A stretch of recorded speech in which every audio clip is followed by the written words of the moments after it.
Knight takes f1, pins the bishop. Robert's going to win. He's got f3 coming. Okay. No! He pre-moved queen d3! He pre-moved queen d3! Look at this. He was expecting Krikor to take with the king, because then queen to d3 is a check. That's why you don't pre-move, Robert. We just learned this lesson yesterday, bro.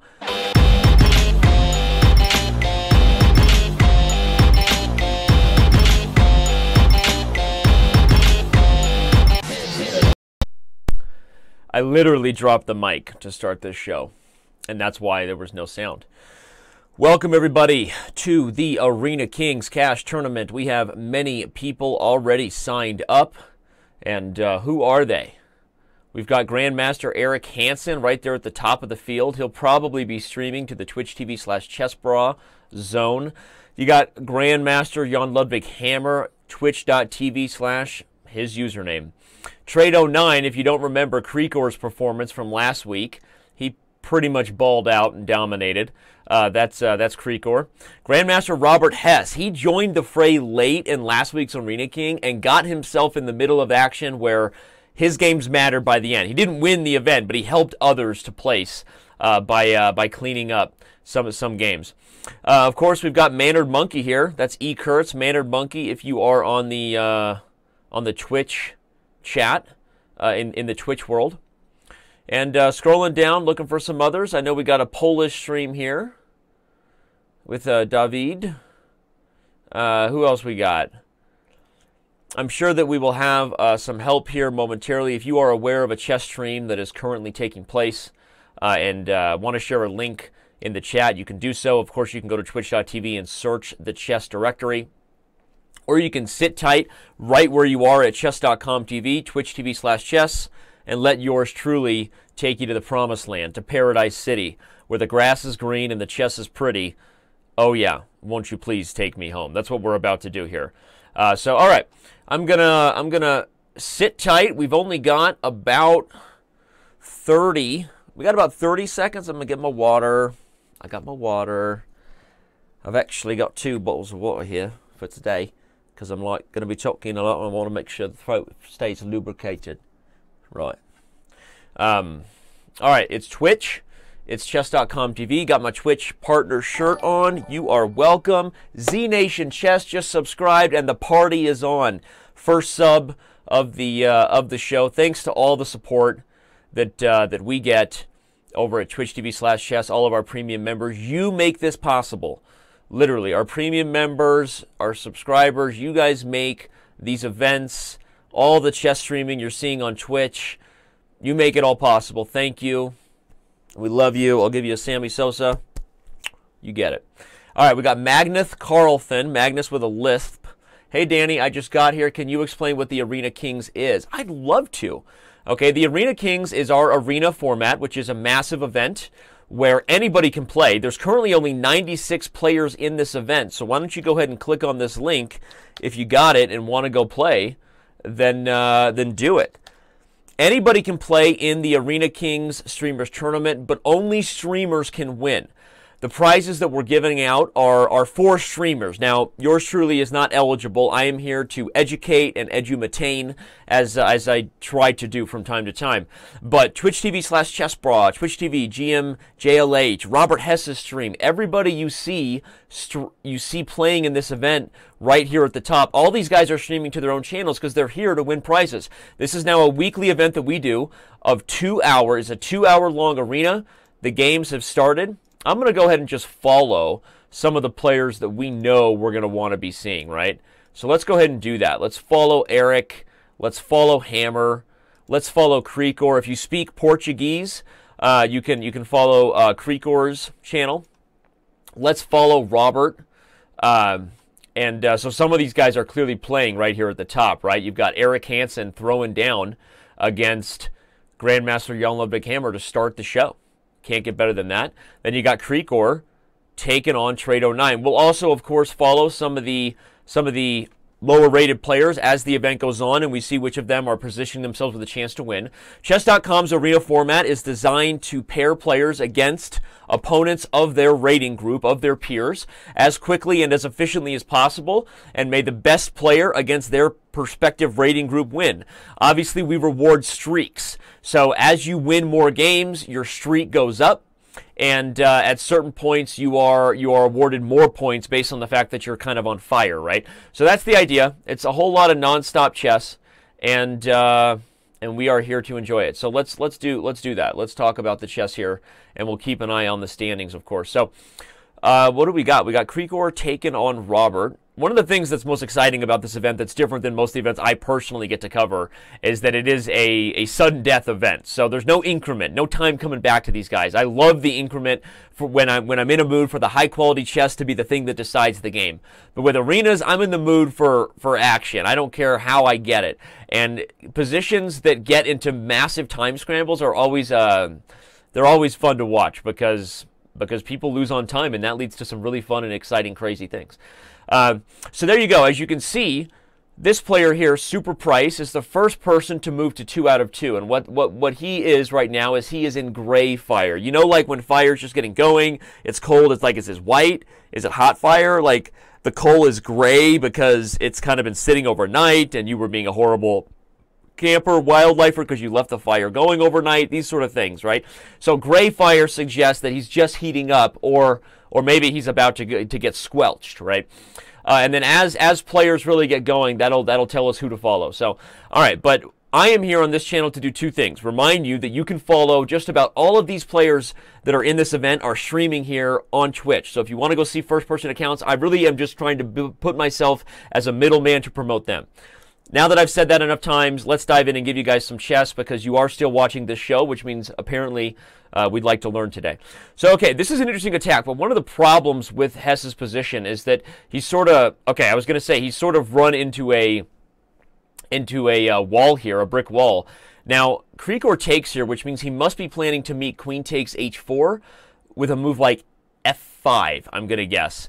It would be possible that queen takes h4 could be met by takes e5 and queen f3, poking at the knight, but something tells me Krikor is going to want to play f5, which closes in the bishop, and also uses the g-file to white's advantage, right? Ooh, that's a surprising intermezzo, right? Instead of taking the knight, Robert is officially sacrificing a piece because he's not sure which pony he wants. Okay. Interesting decision. Certainly a practical one from the perspective that it's making Krikor think, right? He's already under time pressure. I'm not exactly sure what's going on currently in the game between Hammer and Hansen. Also looks like it's going to be an interesting finish, but we're going to sit tight right here because this one is grabbing our most excited attention as Robert is now trying to use the g-file for an attack. Krikor's going to win a pawn, but this is a long-term problem. If black takes this pawn, look for a move like d4, relocating the bishop to this diagonal, and suddenly black has a whole bunch of problems. Very smart by Krikor. This is something you can learn from. He's being patient in the position. He doesn't want to move this queen because as soon as he did, white would be able to get the queen out, right?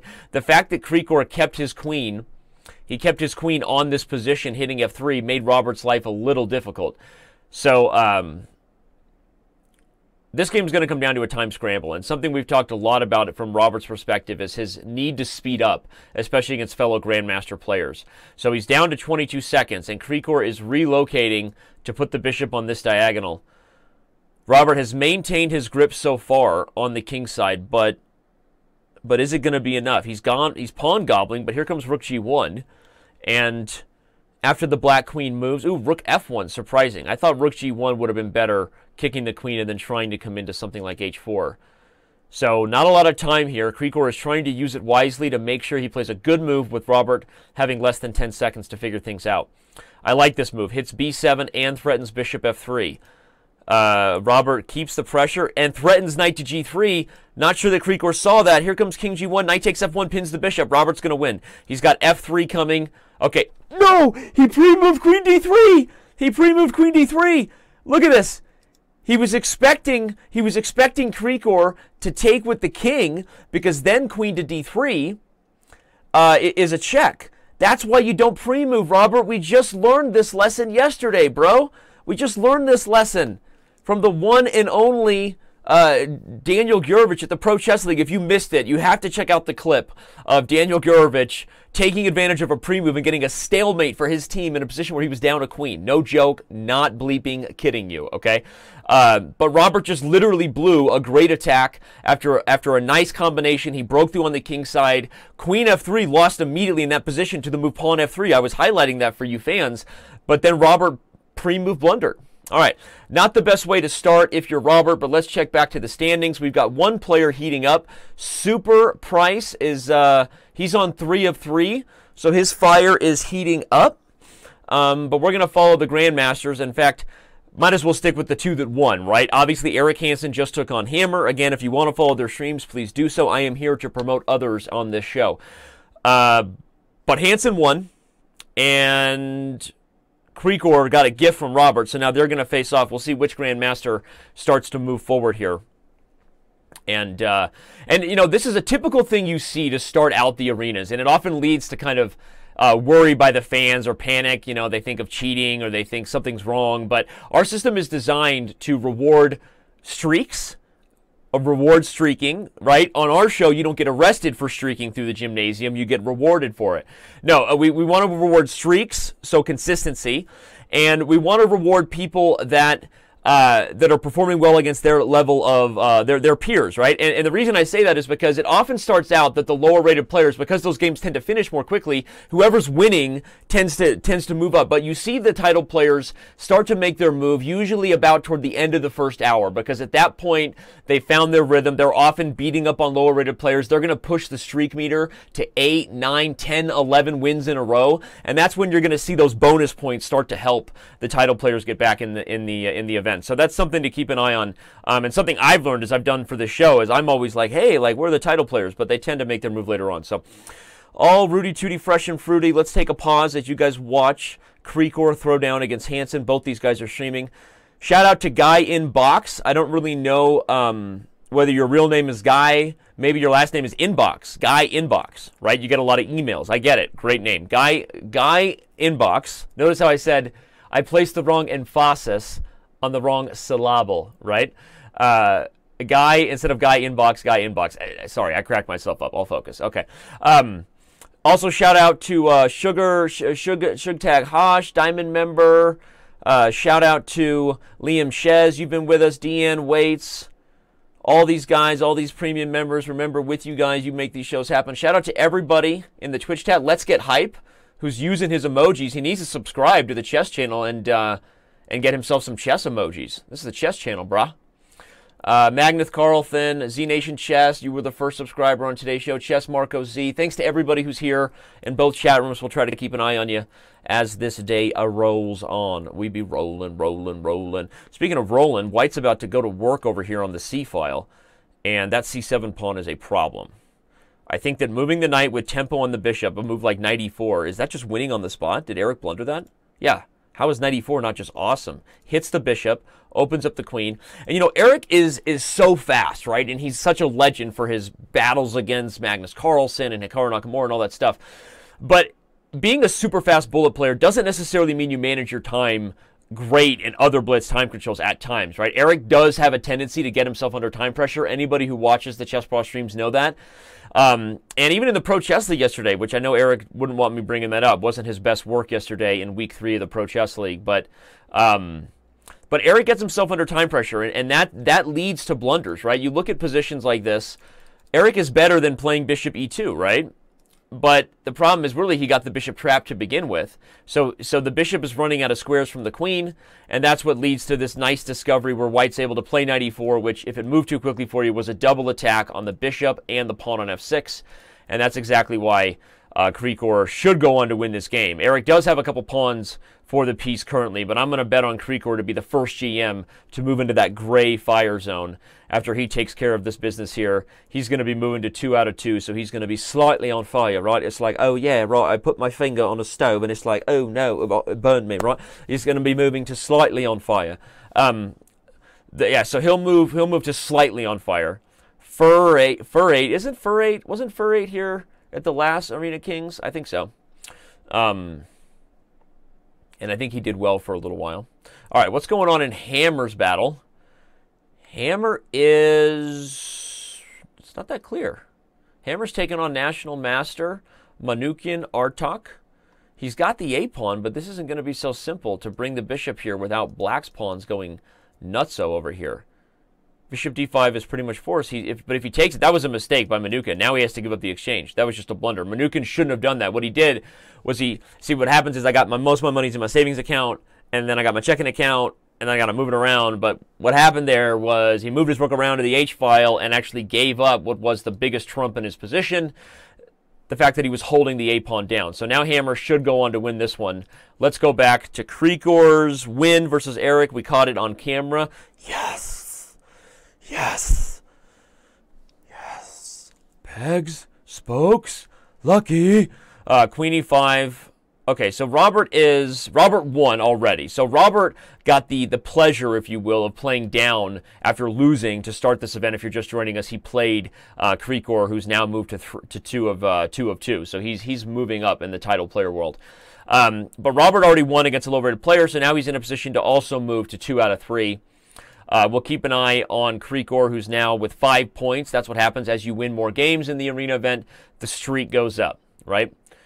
The streaking continues all day. So let's go check out the chat. We've got a little more action here. A little more action. We'll keep an eye on the standings. We'll keep an eye on the standings for y'alls.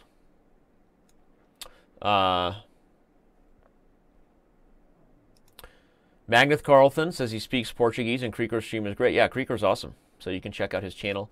Just search for Twitch TV/chess and then pick yo flavor. Deanne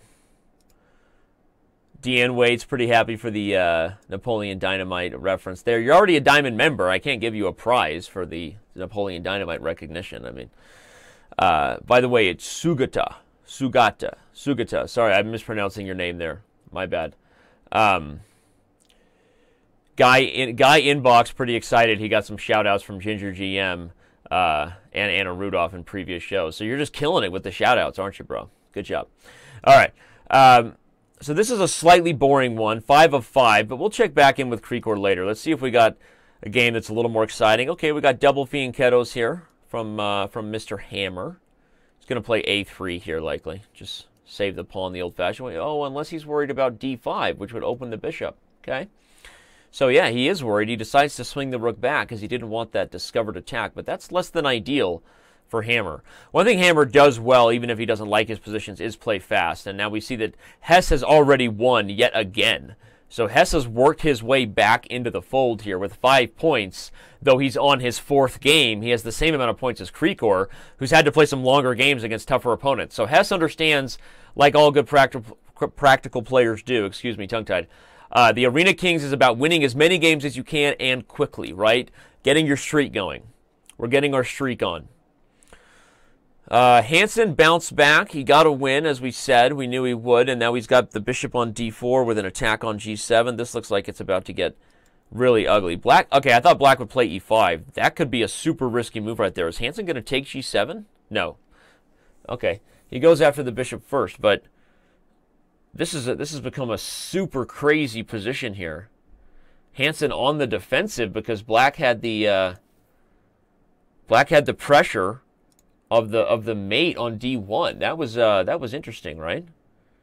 He had the pressure of the mate on d1, and that forced a little bit of tickle here. He's going back and forth. Now black decides not to go back and forth. Wise idea.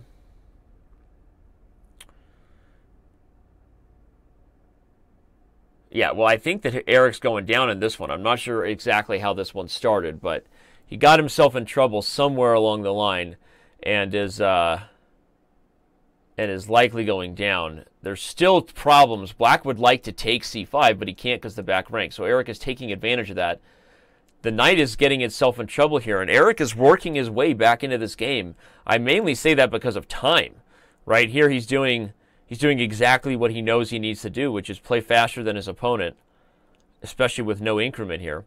He's debating if he wants to play a4 here and make a trade so that his b-pawn can run, or if he wants to go after this pawn, something like rook a7 to hit f7. Yeah, he goes for that, and maybe he'll follow that with rook to b7 at some point. The risk is that if you ever go rook b7, a3 falls. So I'm not sure that a4 wasn't just better by Eric right away, and he goes for it now. Yeah, so, okay. He decides to go back for this idea, which I think was probably better first off. But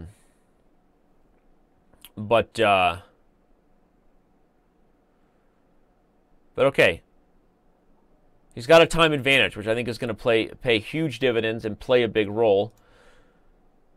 Krikor managed to draw his last one. He moved to 6 points. Okay, he moved to 6 points rather than 8 points as he would if he, or 9 points if the streak continued. So Krikor is back, starting another game, slowing down a little bit.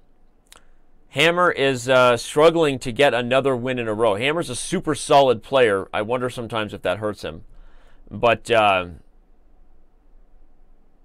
this point, he's kind of under the gun, especially on the clock. So not his best work so far. Not his best work so far. Okay, how's Hess doing? Hess is trying to get his 3rd win in a row. We got Hansen.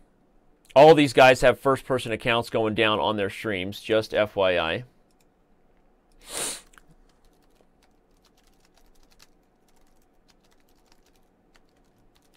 Checking in. Checking in with the team, our partner streamers. A lot of people streaming, even the ones that aren't just at the top. What's up, Red Thunderheart? Appreciate you. Appreciate the love. Guy Inbox is filling up the Chess TV chat inbox. He's going nuts over there. Okay, we who else we got? We got the standings are being covered by the notation. You're right. I can move away from the standings. I thought since we were diving into this game, we might want to see it. What's up, Uday444? What's out, everybody who's joining the chats and tuning in? Remember, you can still join the tournament. The arena is open for everybody to play. All you have to do is a zoom, zoom, zoom, and a boom, boom. So jump in to the arena if that's what you're into and play. You don't have to sit here and watch. The tournament time is, well, it's 3 minutes per player. Okay, and here we see what happens when someone starts to get really out of control, like Fur8, who's clearly having a good day so far on a roll. He eventually gets paired with one of the top players, and his streak might be slowing down here in just a moment. So we'll move back over to the standings for everybody to see that. I know everyone's curious. Yeah, so Fur8 is the first one to move into the red fire zone. He's won 5 in a row. He's currently sitting at 5F5 total in the event. There's some other players, some Diamond member there, Strider23 CPK. What's up? We got some other players that are cruising around, potentially moving to fire, but currently only a few active winning streaks going here right at the top. So, all right. Well, we got a super crazy finish about to go down between Robert Hess and FIDE Master Merrick Karras 06. If he's born in 06, that means he's what, 11, 12 years old? That would be something. Robert Hess has declined the draw a couple times, as we can see. And a reminder, everybody, if you're just joining us, this is the Arena Kings event. Thanks for being here. Cash tournament, cash prizes, only 4 streamers. Robert is getting himself in trouble here, trying to win this event trying to win this game a little harder than maybe he should. He's gotten himself in a little bit of trouble now, especially given that he's actually the one down on time, and he declined draws earlier, so he's going to regret this one. Gonna regret this one. Will our boy Bobby Hess, and okay, so his streak comes to an end right here, right now. Although he tried to get the pre-move there, last second bullet trick. Tip your hat to the bullet trick and move on. All right, well let's go into let's follow this one here, the game between Eric and the leader, right? I think that's an interesting one to follow. We just got a cheer for 100 from Uday444. Thanks for the love, thanks for the support. Love it, love it.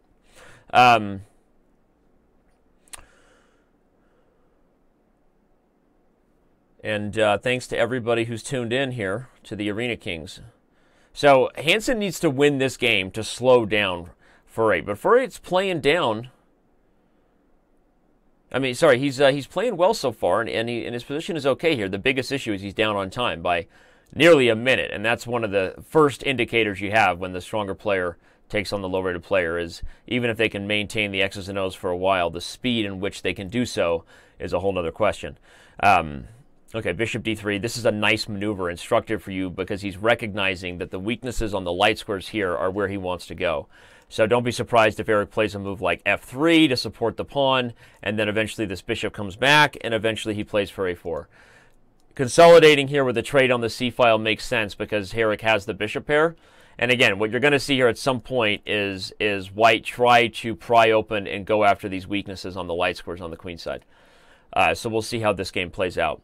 But Furry gets credit, right? He's a 2100 player, currently holding his own against Grandmaster Eric Hansen. Not an easy thing to do. But if Furry loses this game, he can... It's okay to lose to a Grandmaster of Eric's level. He can just, blame Canada, right? You can blame Canada, But yeah. All right, well, Eric is just doing his best impersonation of Capablanca here, opening up areas of attack on both sides of the board, goes after the H-file. Now he's going to infiltrate somehow, probably calculating whether he wants to save this bishop or to infiltrate immediately, because he might, I was going to say, he might just want to back up the bishop rather than give check, and he agrees with that.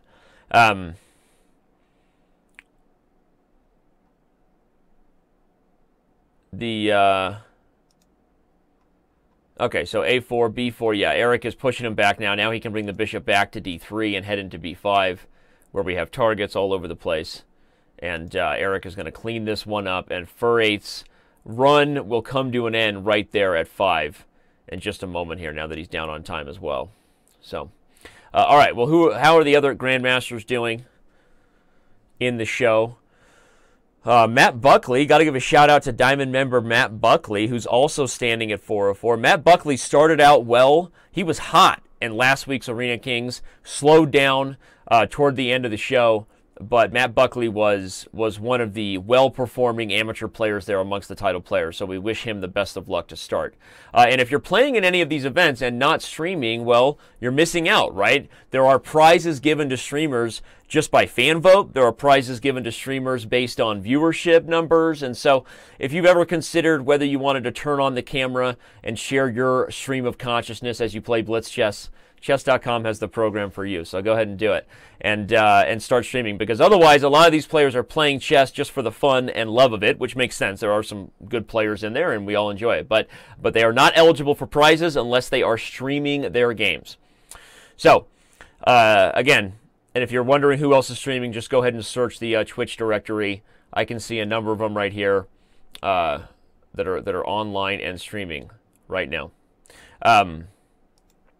Okay, so we've got, who do we got? We got a guesser here, someone playing Guess the Move, but that was just last game. Okay, Eric won, and oh, he's back to playing Robert. I didn't realize it. We already have our second round of GM on GM action.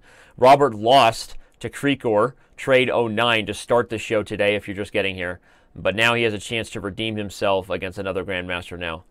He's playing well. Honestly, I kind of like the way Robert's playing this compared to Eric's position. Here comes the knight to g6, I think.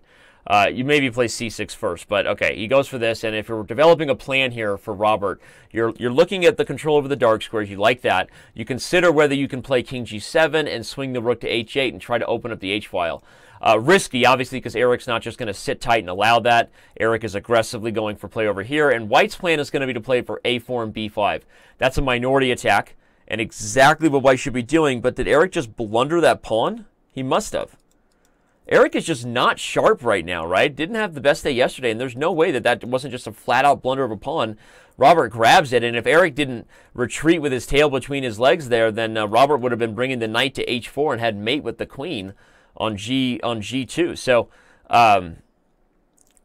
wow, but this could turn around. Look at that nice exchange sack. It opens up the g3 square for the knight to come into f5, and despite me criticizing Eric for the blunder, I think rightfully so, this position is actually maybe working out, or at least it's going to be wild and unclear. He's going to give check, but Black can play king h7, and he's got double defense on the h6 pawn, at least as it stands. So Robert is Not getting mated just yet, but don't be surprised if this game becomes one where Robert's under time pressure and he has to deal with some attacking threats by Eric. That could be a huge, huge moment there if Eric can keep this attack going. Thanks to everybody who's here. I'm following the chat. Matthias, who is that? Milad Ibrahim. His stream says shame on Eric. Is that because Eric did bad yesterday, so now he has to stream the Arena Kings? Him and Amon Hamilton usually flip a coin, but yeah, this is okay. Robert gets a ton of credit there. It makes me realize that exchange sack was a bit more desperation from Eric, I guess, if we back up to this position. He took e5, and you know, at first you look at this f5 square, but as soon as you realize that Black could actually just, you know, he could let the knight come into f5 and just play king h7, and there's really no problem here, right? As soon as we realized that Eric didn't have enough of an attack, and now we sit in the current position where, but the queen's off the board. Eric is going down swinging and maybe getting mated here momentarily. We'll try to catch this potentially clippable moment on camera here, because we could have a mate and bake real quick. Mate and bake, and I helped. Although look at Eric, he's still bringing the tickle. He's bringing the tickle to the king, right? He's trying to play games, a little footsie there, but nothing more than footsie, and he knows it, so he just resigns. Well, okay, so a tough game there by Eric. Robert moves on. Where are we at here? We saw Fur 8 streak come to an end, courtesy of the man who just lost that game, Eric Hansen, but he's still near the top. Mr. Kenks is currently sitting at 7 out of 10, really just playing fast games. Look at that. He's played 10 games. So if you compare it to other players who are, at this point, playing with better winning percentages, Strider, our diamond member here, is sitting at 5 of 5, so he's got a nice little streak going. But really, it's about the fact that he's played more games at this point. So as it goes on, you're going to see that the players who have higher quality chess and the streaks that they can maintain with consistent games are going to be the ones that are really there at the end. So once you see some of these hot streaks come to an end. So, okay, who else we got? Ooh, we got Chris Dictator Chirilla. Not sure if he's streaming, but he is playing. Chris the Dictator Chirilla. He plays for the San Jose Hackers in the Pro Chess League. So always fun to see Mr. Chris Chirilla. Who else we got? Recognize. Let's open up Matt Buckley's game, shall we? Matt Buckley. Buckley's got 15. He's going to do 15. He's all right. He's in the streak. All right, come on, Buckley. You are up a pawn, and it's a clean one, right? You got a 4-on-3 currently on the king side. Make sure you free your back rank. Something like a little h6, maybe a little g6 if you're into that kind of thing. Yeah, he is. Queen f4. And then put the queen on f6 to block the diagonal, play king g7, bring the rook to d8, try to simplify out the position so that you probably have better chances in the queen and pawn ending here than you do in the rook and pawn ending to win if you're Matt Buckley. I don't like that last move, queen h5. He swings around, but why not queen c7? Queen c7 would have been just what the doctor ordered on the 7th rank, right? A little tickle. Me likey. Okay. So not sure what's going on there. But this is instructive to show that, you know, for players watching this, you got to value the 7th rank pressure more highly there, even at the cost of you weren't winning the pawn. Okay, now you know, white maintains better drawing chances, I think, in the rook and pawn ending than the queen and pawn, but white had pressure on the 7th rank, and again, if you're worse in these endgames, you don't ever want to think that trading pieces is somehow improving your defending chances. Even with what I said, that the rook ending has better chances to draw than the queen and pawn ending, but it's still just getting yourself into a position where, as you see, black is untied now. Buckley didn't even need to play rook b1. He might have been able to just go gobble g2, but he's trying to be disciplined. He wants to kick this rook. Okay, and he allows it. That's why I like Buckley. That's why I like Matt. And again, didn't I mistake his avatar? Who is his avatar again? Let's open up that page. Who is he? I thought it was Brad Pitt, like, for the whole show. But I don't know who that is. It's not even, it's probably Matt Buckley. I don't know who it is, right? I mean, dear Lord. Focus on the chess, not the avatars, Danny noted. Okay. Well, anyway, Chess Bay in the house and BJH13. The Twitch chat just got lit. What's up, everybody? Look at that long-time subscriber there. 1-year subscriber by BJH. He's rocking the Golden Queen. Gotta love that. Thanks, everybody, for being here.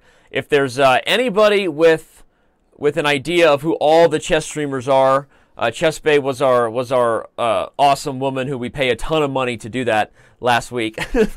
and she'll probably maybe help us again. I've been giving shout-outs to all the people we know, the Chess Bras, Jon Ludvig Hammer, Hess, and the whole crew. But if there are others I'm missing, again, go to twitch.tv/chess and you can search the directory. We got about 875 of you hanging out with me right here on chess.com TV, twitch.tv/chess, and I appreciate that. Okay, so Matt Buckley took care of business. That was our first non-titled player game we covered today, and I'm glad we did because my boy Buckley comes through with the big win. Reminder, everybody, we only have 300 players in the event right now. You can go to chess.com. Okay, no worries, Chess Bay. Obviously, nothing but love. Chess Bay on an iPad, traveling the world. If you want to join the arena event, if you're just tuning in, you can still sign up. There's about an hour and a half left, right? 90 minutes still on the total game clock that's counting down as all these players race to have the most points possible. So let's check back in on the standings. No title player has been able to amount a streak high enough to move back in, but that'll change here pretty soon as these you kind of see the Grandmasters group around there. Eric, you see, despite having a rough start, is making his way. He's sitting at 12 points and trying to get his way back in there. So what's going on in Robert's game here? Black looks like he just did a desperate exchange sack. Bueller, where's the compensation? Bueller, play rook g2, I guess, just to. Oh, there's no takes h4. Sorry, I was blundering myself. I thought rook g5 blundered rook takes h4, but since I blundered it, I'll show all of you queen takes h4 and the knight is pinned. There you go. All right, well, now the attack breaks through on the g-file, and Robert is going to take this one home. A number of ways to do it.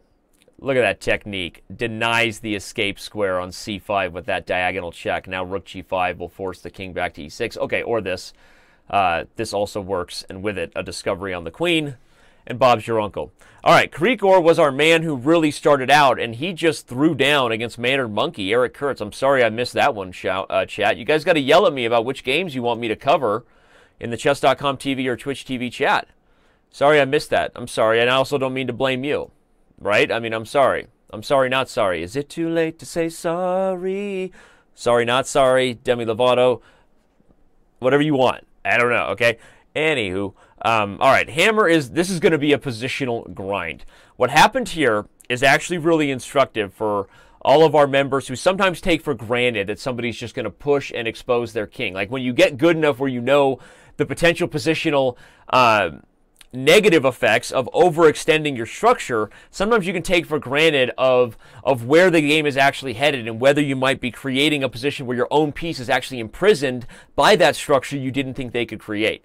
So with that point, to the Batcave, to the Education Mobile, because this position here shows you exactly what I'm talking about. This is a very instructive moment for everybody in the chat not to take for granted that when you have a pin in these double king and pawn games, right, the romantic king and pawn games, couple of king pawns in the center, we have 4 knights here, right, all 4 knights are developed to their center squares. This type of tactic where the knight comes into d5 is super typical, and you're hoping to double up the f6 pawns and have positional weaknesses to attack. But you can't take for granted that when g5 comes in, you better be able to deal with it normally, in this case, with a sacrifice or something that keeps your pressure going. Because if this king hasn't castled, he's not worried about playing g5. He's got to get out of jail free card to be super aggressive over there because he's not permanently exposing his king. And honestly, even if he had castled here, g5 was probably the best move by black. So instructive there because clearly white took that for granted. And now, no matter what he does, the position is, it doesn't even matter if Hammer has this line, which he did, to double the pawns. This whole position is going to simplify out, and what's really going on here is that this structure keeps this bishop completely imprisoned, okay? Rather than it being something where you got tactics because of the pin, it backfired, and if we go to the live position, this bishop still hasn't gotten in the game. Maybe somebody could clip that moment. I think that's an educational moment to share, which normally clips are full of craziness and, you know, Danny doing the twerk-a-dirk, okay?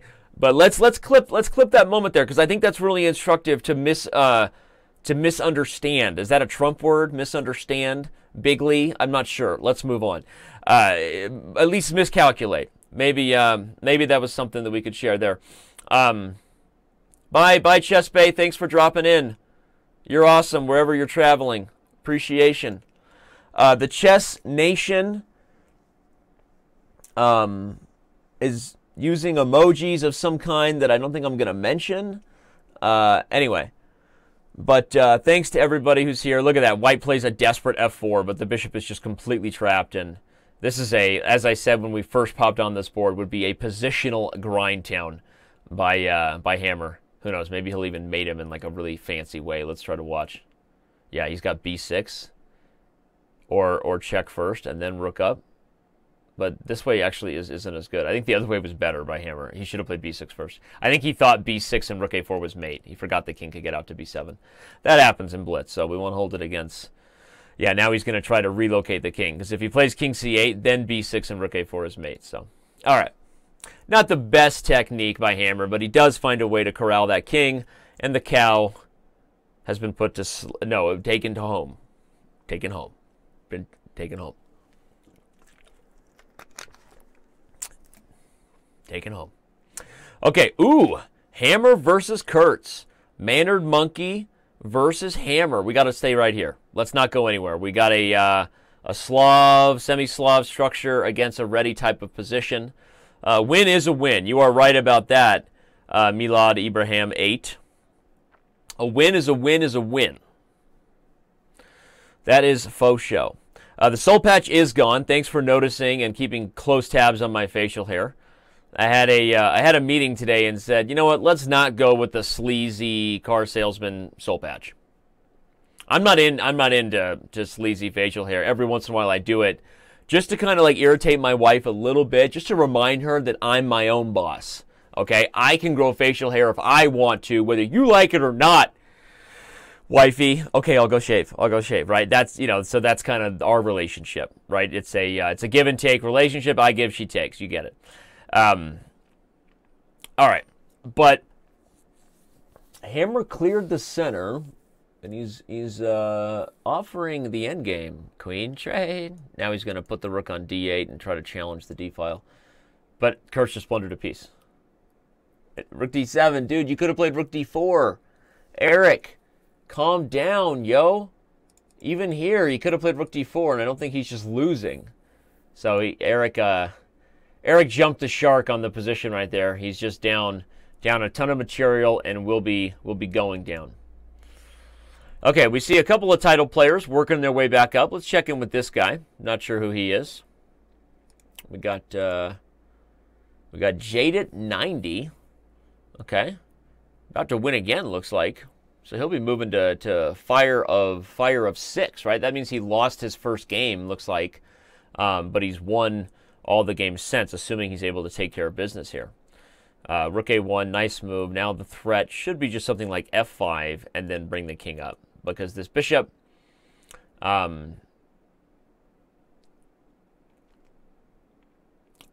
can't really guard both the b1 square and that pawn at the same time. And yeah, black, I was going to say, no reason to even do that. Just go win the bishop, and should be good enough for Jaded 90 to move up in the world. Well, speaking of moving up in the world, you see the standings. Guess what name we recognize? Bobby Hess. Bobby Hess, rocking it, working it. He's on the prowl. 18 points, moved back into the top 10. Remember, you can follow Grandmaster Robert Hess's stream. Go there and follow it right now, even if you stay with me. Go ahead and give Bobby some follows. He would not like if I called him Robbie. Twitch TV / I think GMRLH2, actually. Yeah, so you can go check out, see a first-person account of Robert Hess's. I was careful. I caught what I was about to say. Not that I haven't said much worse than what I was about to say. I just, sometimes ask myself, what if my kids were watching this show? And then you're like, well, my kids watch your shows, Danny. Why can't you always think like that? And I think if your kids get half of the innuendos I make, then you probably have bigger problems with your kids, because if they're under 13 and they understand some of my references, they might be watching more than you know, right? LOL. Thanks, Danny, for defending yourself about how you're not a good role model. Anyway, we got somebody sitting with a hot streak of 7. 7 out of 7, so that's kind of cool. We'll keep our eye on that. That's sassy town. More Diamond members showing up. Let me remind everybody who's showing up that the arena be blowing up. Yo, click the link. Go join. How many players we got now? 341. Let's get to 500 players. Come on. Sign up. Sign up. Come on. Come on. Come on, come on. Anyway. Robert is going to put a pony on d6, right? Black doesn't want to trade here and give up c5, although you may not have a choice because on an initiative perspective, right here, if you don't take, okay, he takes it because he decides that he's willing to sacrifice the structure for the initiative, but he was kind of in a pickle there because the knight was coming to d6 if he didn't. So after I first said I don't think he would, then I realized actually maybe he needs to. Look at that positional exchange sack by Robert. He does that just instantly. And it may not even necessarily be the best move, but Robert just has so much confidence in his positional understanding. He just gives up the rook, takes advantage of the fact that black is still down development. I'm expecting bishop g5 and bring the bishop here. Okay, this move to bring the rook to c1, also good. I wasn't sure that he would have enough of an attack to do that. Probably black should have just played knight c6. Now he's just blundering more pawns. So white is going to get a whole bunch of pawns and a lot of action against this king in compensation for that exchange. But I just love how instructive it is, how quickly Robert just recognizes his opportunity there. Interesting stuff. He's going to convert. What's going on over here with Hammer? He somehow finds himself playing a much lower rated player and somebody who's not really holding his own on the streaks. Interesting stuff, but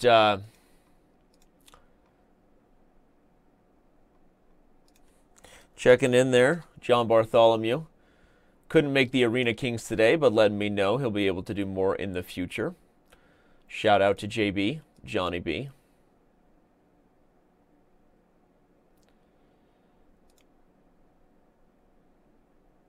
And thanks to everybody who's here. All right. All of our subscribers, all of our premium members, you make the chess world go round. We appreciate you. Knight to f6 check. He's going to gobble up the bishop. This attack is on. So let's confirm that Robert is converting on his exchange as we predicted. Yeah, d5 is going to fall, and with it, the whole world, because black can't play king to c5, which would be the one way to open up protection due to knight e6 check. Now there's e4, though. Yeah, okay, so rook f5 doesn't actually defend it because of e4. Robert's going to win d5 and go on to win here. We haven't checked in with the one and only Chess Bra in a while, who just won again, moving up in the world with 18 points. Eric is currently experiencing a little bit of a hot streak. Where's he at? There he is. Oh, no. No, he just drew one, so his streak came to an end. He's back to the coal fire. But he's won a few in a row, so he's working his way back up to it. Robert's going to be the leading Grandmaster here, assuming he gets this one quickly. Okay. Jaded. Jaded's going to deserve a follow now. I'm going to follow him now. Now that he's... who's he playing? He must already be playing somebody that I didn't realize. Oh, he's not playing yet. That's why. There he is. Jaded, candidate master with 27 points. He looks like he's on pace to be the first person to reach 40. I think he'll definitely be the first person to reach 30. But... okay, this is the one area where Robert could not convert here, as if somehow he messes up on the clock. But here there's a number of ways to make the magic happen. I think a6, actually, followed by taking a7, and then just b6 and pushing. Okay, he takes first, which also works. I thought a6 was more accurate, but he can play b6 and then a6, and it doesn't really matter. So, okay. But yeah, Robert finds the most accurate way to convert, because what he didn't want there, everybody... if we're looking for some instruction, what he didn't want was to play this, and after takes and takes, what's going on here? What he didn't want was takes, oh, the game ended. Get away. Takes, and then the knight give itself up for the pawn. Because after the king comes in, this is actually not so simple to win, right? This pawn is going to fall, and there's a very good chance that black could trade off white's last chance to win and go on to draw this game. So, anyway, makes sense from the perspective that that you don't want to let the knight give itself up for the pawn. So that's accurate technique and good education by Robert for all of you, that you don't just want to move forward blindly if you're better, right? You have to find the most accurate way to convert on these advantages and always have foresight of what the potential next endgame is, right? When you're in a knight and pawn ending, what's the king and pawn ending like? I always taught my students in any endgame they're in, every time it's their turn, take a moment and ask yourself, okay, if the rooks got traded off, who's currently winning the king and pawn ending? Okay, in this obstacle bishop ending, if the bishops got traded off, who's currently winning in the king and pawn ending? Just asking yourself that question and like building that muscle as part of your calculation repertoire will make you a much stronger player.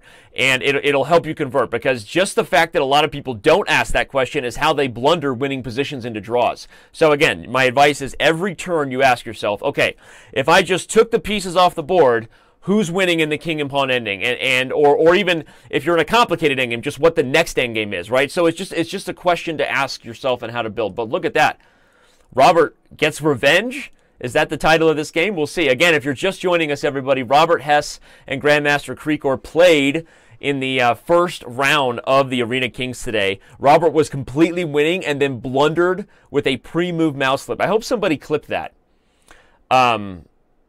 Did anybody clip the pre-move blunder by Robert to start the show? I would really appreciate that if you could. I would really appreciate that love if someone could clip that for our channel. Share that puppy. That was hilarious to start the show. So sorry for Bobby rubbing it in, but it was awesome. What else we got here? We've got a lot of people coming into the Twitch chat. Somebody saying Danny used to say something.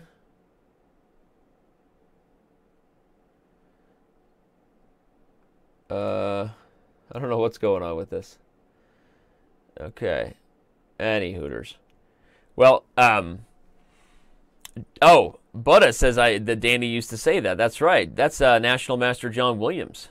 If you're wondering, National Master John Williams, why aren't you streaming, John? You're supposed to be active as a streamer, dude. Anyway, NM Buddha, you go ahead and share your channel in the chat, John. People can go follow your channel. But yeah, it's a former student of mine for many, many years. I think I took John from 1400 to master, right? So that's a success story about our relationship, John, right? Anyway, thanks for hanging out with us. All right, who else we got? We got Glam, D-Ring, Diamond Member hanging out. Can I ask the question? It's usually don't get the answer. What did you ask that I missed?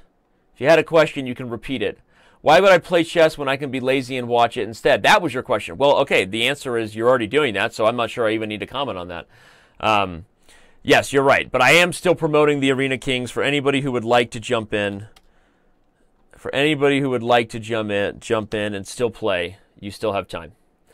About an hour, to be exact. Well, Robert is not in the same position he was the first time these two met, where Robert had an awesome attack that, again, he blundered with a hilarious moment. But okay, we've got...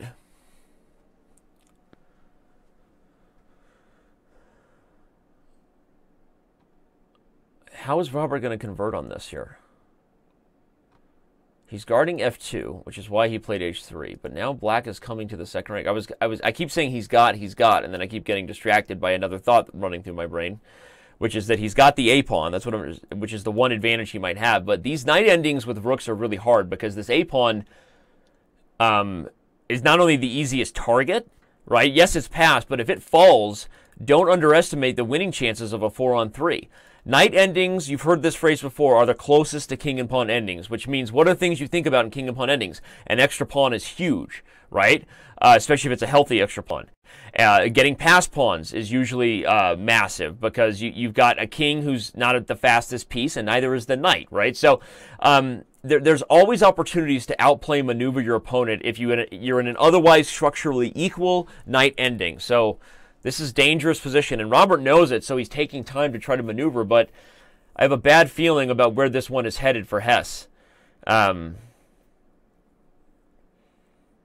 Maybe you guys can jump over to his channel and see what his first thought account is. I know I'm literally sending viewers away from my channel, but that's okay. You can check out a lot of channels that are streaming today. If you just search chess in the directory on Twitch TV, you will see a lot of people are currently playing in this event and streaming their own accounts as I analyze the games in the event.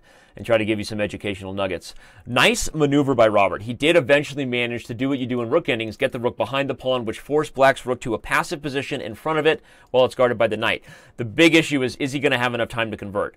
We got to stay right here, because with only 18 seconds, this is going to be an exciting finish. He's got the knight coming into e5 with check. Why do that? Keep the attack going. Play knight e5. Robert has knight e5, but he's going to give up the a-pawn for the f-pawn.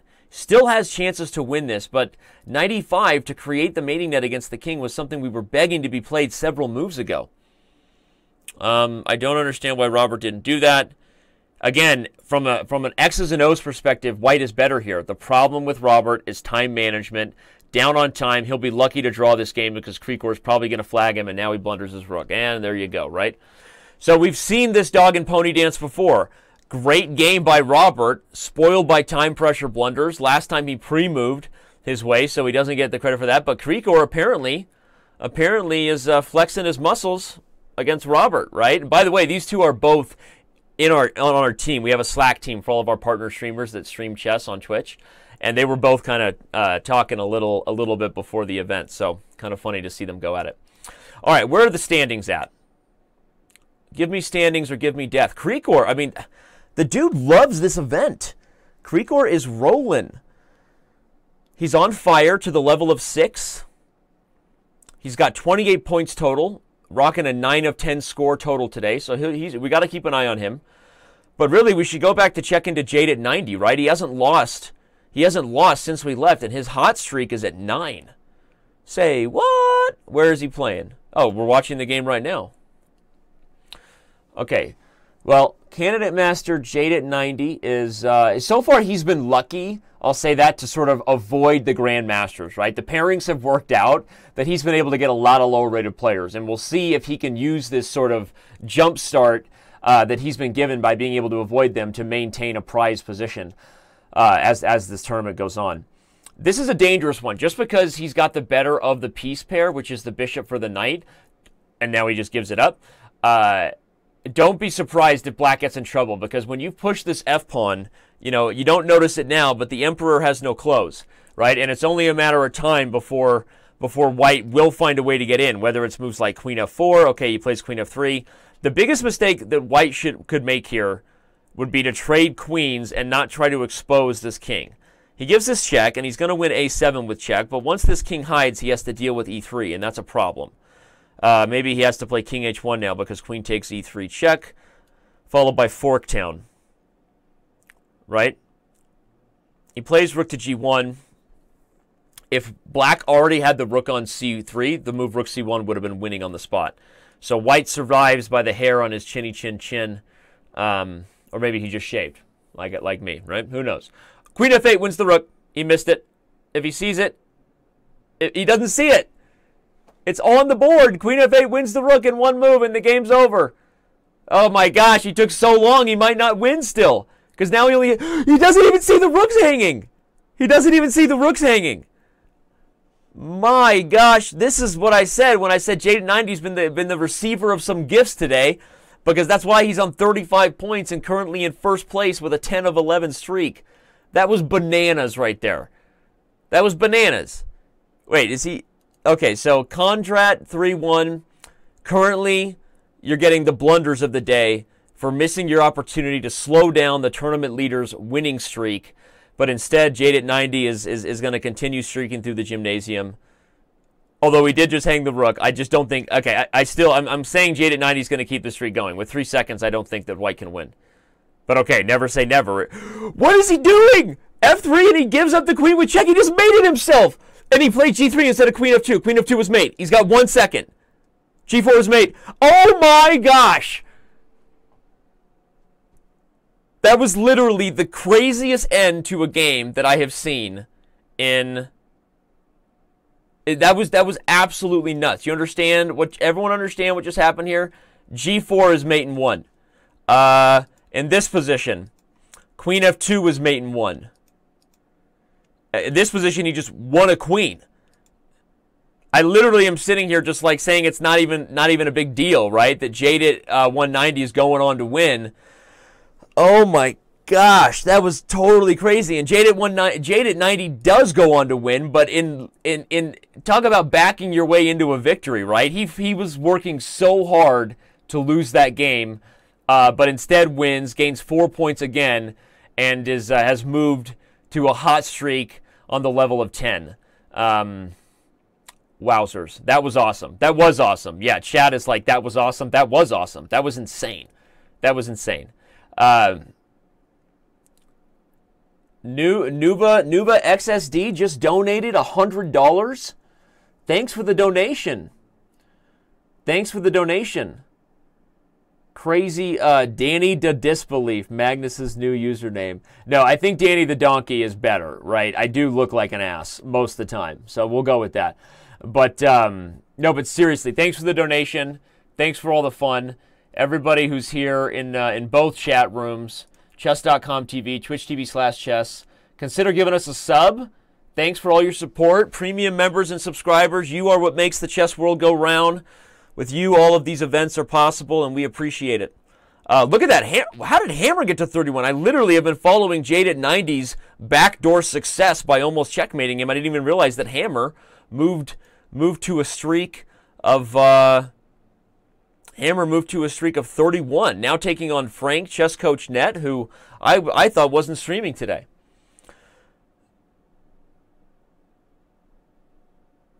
Wait, something's going on. Is that a real donation? I don't even understand if that's a real donation or not. Doesn't look like it is. I feel like I'm being tricked, obviously. Okay, I get it. I'm being tricked. Appreciate that. That's great.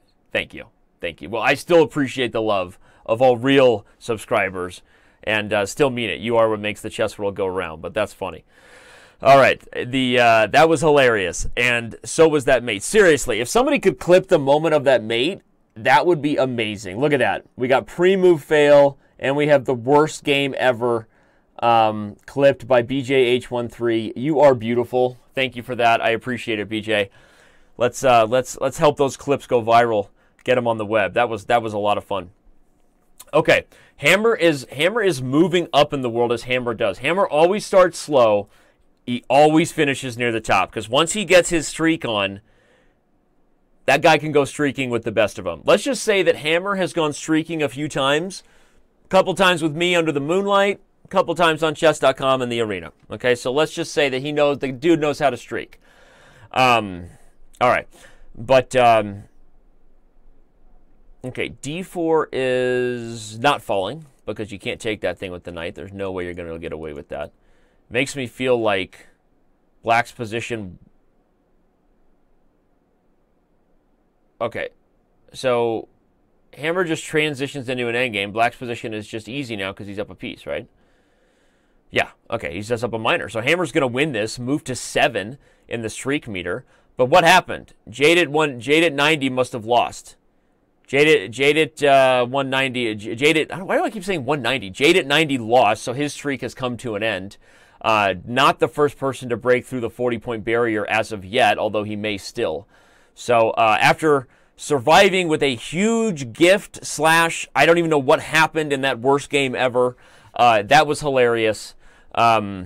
He does eventually get taken down. Hammer's going to win this one, so he's going to move to 35. Krikor is still rocking. Both Hammer and Krikor are streaming, by the way. So if you're sick of whatever this channel is, trying to bring you some of the highlights and educational moments, you can search chess for the directory on Twitch and go anywhere else you please. Shout out to all the Chess TV chatters. Seem to be more of you coming in as the event goes on here. We're now over 400 players playing in the arena. That is sweet and sassy. Love that.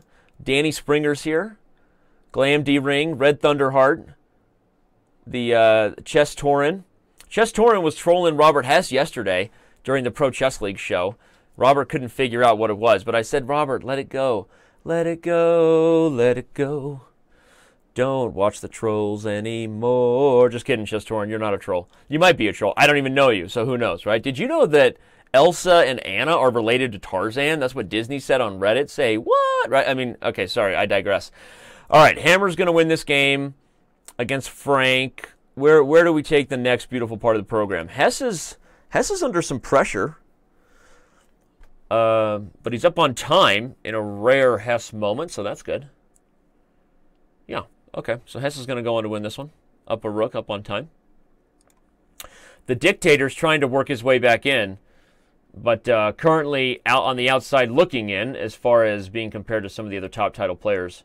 I wonder if Kirill started slow, like if he started late, or if he just didn't get off to the right foot.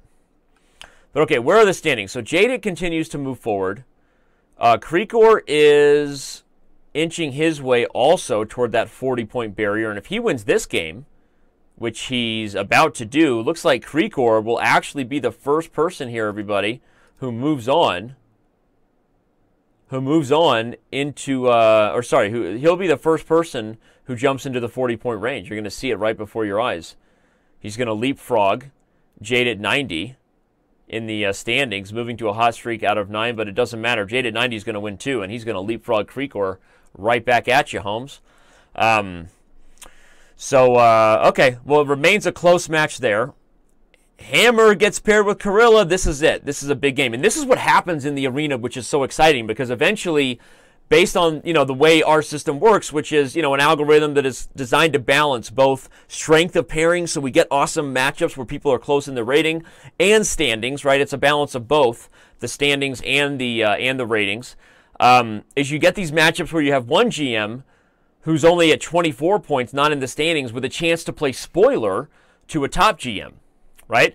Or a GM who's leading the event, Hammer. So this is going to be fun because they get paired based on their strength, even though Hammer is ahead of him in the event. And what in the world is this opening here? What happened here? I don't know. I don't have the power. Okay. Well, Hammer has gone to Sacktown in the opening, but he's preparing himself for a mating attack with everybody and their cousin looking to come toward the king side. Kirilla's going to have to find a way to get castled on the queen side, but moves like knight c3. Maybe black continues to develop with Tempe and then gets castled. Okay, or castles first. Now he stops that Tempe idea. I thought maybe Hammer should have played that. But okay, the bishop is good here, and actually maybe better, because on this diagonal, you've got some, you've got some tricks busting open with the pawn. Thanks, BJ, for being awesome in the chat, for sharing the clips. If you guys missed some of those highlights, if you're just joining the show, we've had some crazy stuff, crazy things happen already in some of the games, including what will go down as the worst game ever clip. The worst game ever.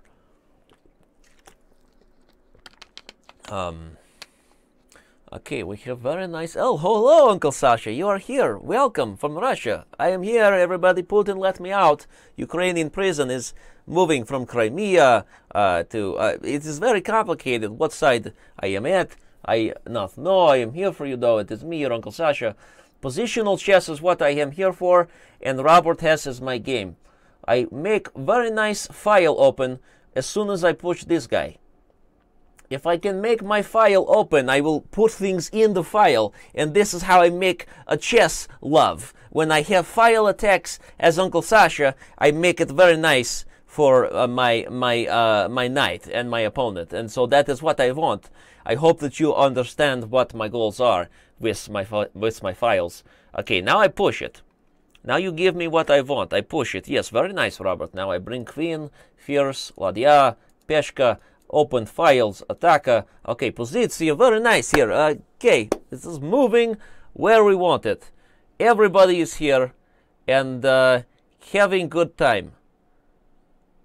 It is lots of chatters in Chess TV chat. Very nice to Uncle Sasha, which makes me think that maybe I should take over for Danny Rensch, huh? Hello. That is what I will do, maybe, from now on. I push it. And then I open up square for ladya. Da, okay. Okay, maybe now I have to get queen up in this action, as the kids say. Ladya se8, se5. Okay, we open up. Attacka against Karol. Da, we have this. You've heard of Spanglish. This is Russian English. For all of my chess.com comrades who are here today, thank you for being here. Whether you are a subscriber or premium member, you are my chess.com comrades. You make Chess World go round. All members who love you, that is me. That is all members who love you. It is I, your Uncle Sasha. Okay, with this check coming when rook, he must play queen e1 and run his king. But the problem is, as soon as you play queen e1, okay, but now you let queen in, and she gets whatever she wants. She is dirty girl. She take all of it. Actually, he had even better, perhaps, but this is also good. I like it. Okay, very nice. This will make the chest out comrades happy. Robert Hess will move up in the standings after he gets this guy.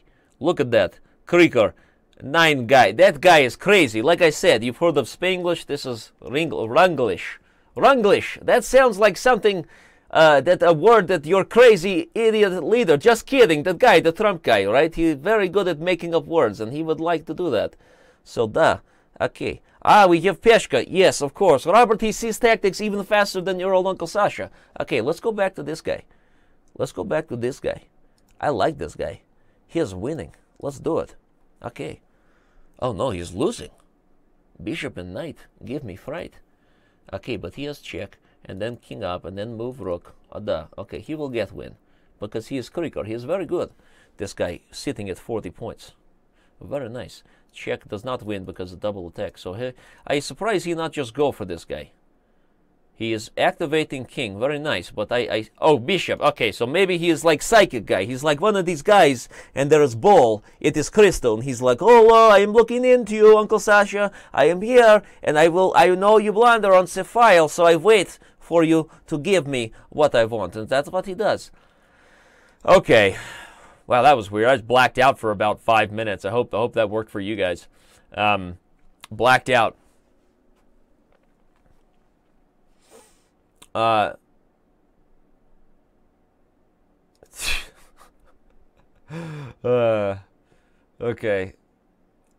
Ranglish. This was very nice from Uncle Sasha. Thanks, Uncle Sasha, for showing up. Get out of here. All right. Hammer's still there, but there you go, Hess. Hess is trying to build himself a new streak, working his way back up. Where's our boy Buckley? Look at that guy. Working it. I like the way he works it, with no diggity. Look at this. Buckley is... Why is Buckley always in a boring position, but he wins a lot? I don't even know. Again, if you're just joining us or you didn't watch last week's Arena Kings, Buckley is a fan favorite, really just of me. I'm a fan of Buckley. And he did well last week, and just a random Diamond member who I thought had an avatar that was Brad Pitt. Turns out I was wrong. No idea what's going on. But either way, he's a pretty good chess player. Play e4 and then f5 and f4. You want to use your pawn majority and create initiative. Uncle Sasha, get out of here. Okay, I'm gone. Okay.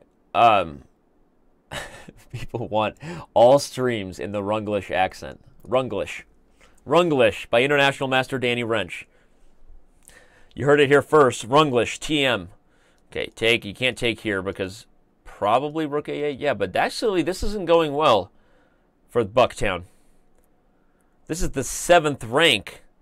That's an owie. Ouchtown population, Bucktown. Yeah, he's dead in this endgame.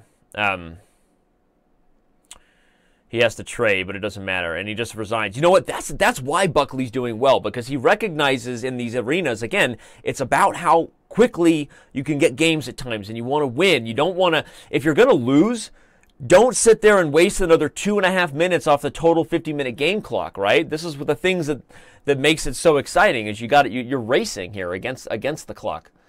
Okay. So we know we got to follow the top title players who are up in this biz. Let's check on some exciting games. This is interesting. We've got a knight on e6. That's a delicious knight. And it looks like he's going to be there for a while. And if white wants, he could just take here and then have a dominant knight versus a bad bishop. But Hess is in Hammer's in no rush. Probably black should take here and give up the exchange just to get a little bit of life. Because if we get bishop trade for knight, you've got this dominant pony versus this horrible bishop. This is only going to get worse for black. And Hammer's just building up because this knight isn't going anywhere. Okay, now he can just win a piece. That is a combination courtesy of Hammer. If we were watching Hammer's show, the hammer just fell. Boom, right? Rook takes e5, removes the defender of the queen, and if the queen had taken, the rook would have taken. So delicioso chess there from Hammer. He's going to move to 39 points. Manuel Castro looks like a newbie, right? He just jumped in. Either that or he's lost every game in the event so far. So let's pray for his sake. He just got here, right? 425 players playing in the arena. Let me remind everybody, if you are not playing, you have nothing to fear, nothing to worry about. I don't bite hard, right? You get it. So go ahead and jump in. Lots of premium members. Shout out to National Master Josie Wales hanging out in the Chess TV chat. Everybody that's here. Twitch TV chat. Rabbit with Rabbit Wings. You want more of the Runglish. That was the highlight of your day. You know what? That warms my heart. Appreciate it. And thank everybody for being here, all 1,400 of you right now. Remember, you can also watch other streams. A lot of people watching chess currently on the global gamosphere known as Twitch TV, because we got a lot of chess channels rocking it, and a lot of you are here. So thanks for that. We're going to keep rolling on. Hammer is... Wait, what just happened in that game? Hammer? Oh, he won that game, but he was starting a new streak. I was going to say, did he not win that game? How come he doesn't have 39? I assumed he was on a hot streak. The man really on a hot streak of 11. This one goes to 11, right? I mean, is Krikor. We got to watch this guy till he loses, right? I mean, seriously, at least keep a closer eye on him till he loses. He's pulling the spinal tap. This one goes to 11. And one of the more underrated of all the Christopher Guest movies. They're like, no, Danny, it's not underrated. I know it's the best one. Okay, I think Best in Show. Let's rank Christopher Guest movies. The first person who can rank my favorite Christopher Guest movies from least favorite to favorite gets a diamond membership, because I'm in a giving mood just like that. So let's rank Christopher Guest movies, right? You know, we got the one that a lot of people overlook, Waiting for Guffman. Come on, right? We got Best in Show. We got Spinal Tap. Come on, everybody. Give me your favorite Christopher Guest movies. Let's keep this party trucking along. This is going to be an interesting Caro-Kann, by the way. The pressure gets brought in, similar to how the noise was brought in Wedding Crashers. The pressure gets brought into e6 here. And when you combine that with h5, things can get weird. Sometimes black can blunder here because one of the moves that's threatened is bishop takes e6 in this position. Black needs to castle long in a hurry. He needs to get out. You need to get out, right? You ever seen the movie Get Out? By the way, awesome film if you haven't seen Get Out. One of the best movies I've ever seen. Actually, wait, black is just in trouble because the bishop is coming under fire due to h5. Real quick, if you stop h5 and by moving this pawn, I can even just take here and then take e6. That's delicious, right? But if you don't stop h5, the other threat, if you do something whatever, I don't even know if I play this because, by the way, this is really strong. I can take e6. If you take here, I take with tempo, and Bob's your uncle. You can't take my bishop back. And if you take here, I go to Forktown on the queen and the pawn. And as soon as you move, you lose the right to castle, and with it, I'm probably going to mate you before the sun comes up, and I mean the PG kind of mate, right? You know what I'm talking about. So come on, I mean, this is a horrible position for black. What did he do? Wait, I missed it. He castled. Okay, so h5 came. So he had no choice. He had to get the king out of dodge and allow h5. He was already busted, and Krikor's just going to work. He's working it. Okay, so Krikor's crushing him. Krikor's going to go on. He will be the first person to get to 50. He's nasty. For your consideration, okay, great one. I'm still not seeing the full list of Christopher Guest movies and how I want it. Do you want a diamond membership or not? Help me help you, Jerry Maguire. Okay? Give me your order. Give me your Christopher Guest movie order in the chat. I want to see it.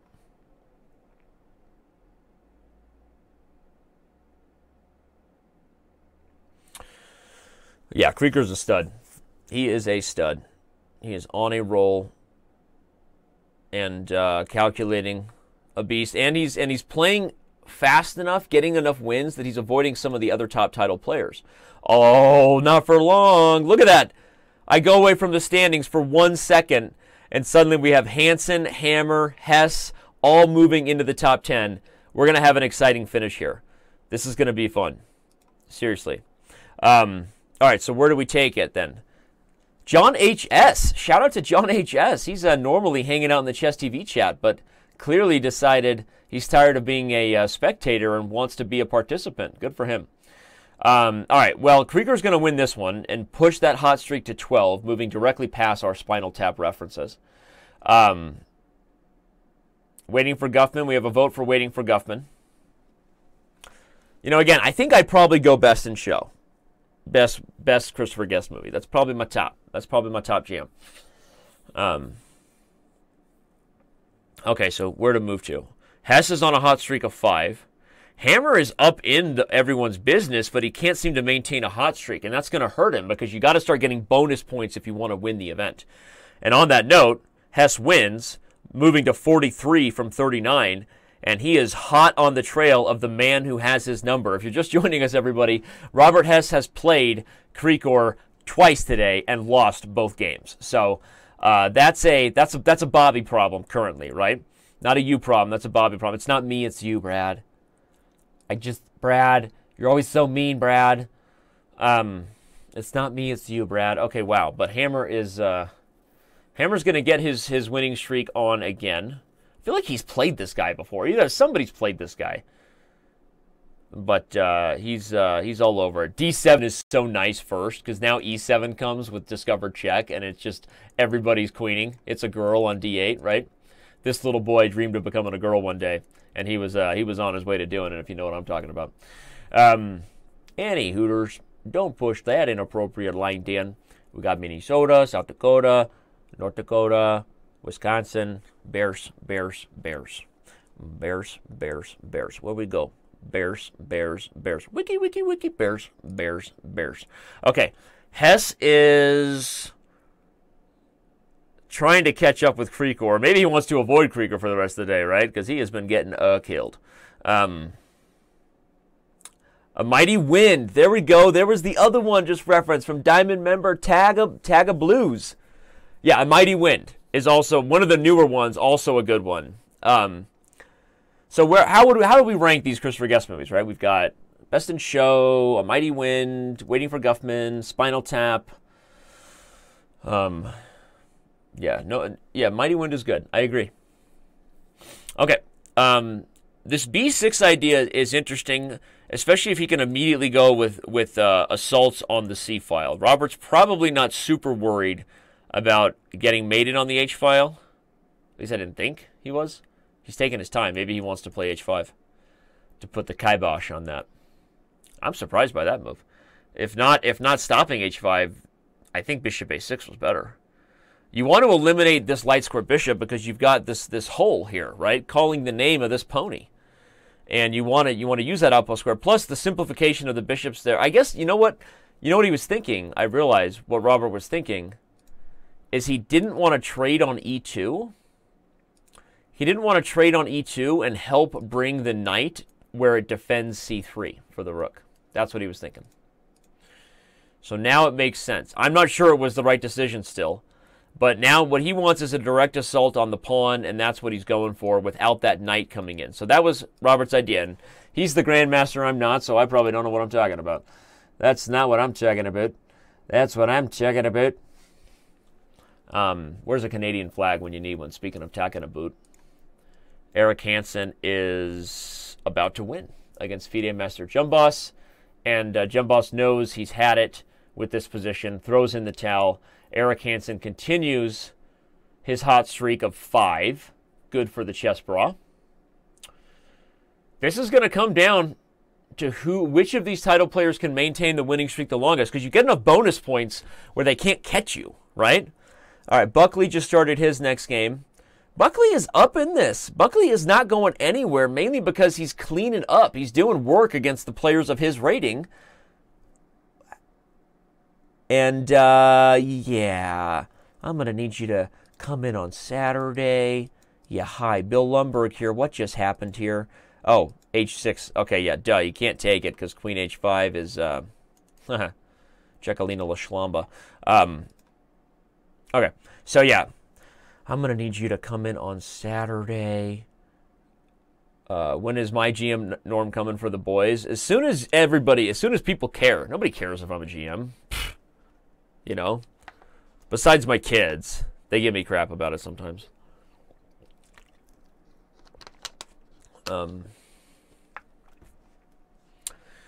Blame Canada. Blame Canada. Okay, Buckley, we're going to leave you behind. Trade 09 just did work, or he's about to do work against Fur 8.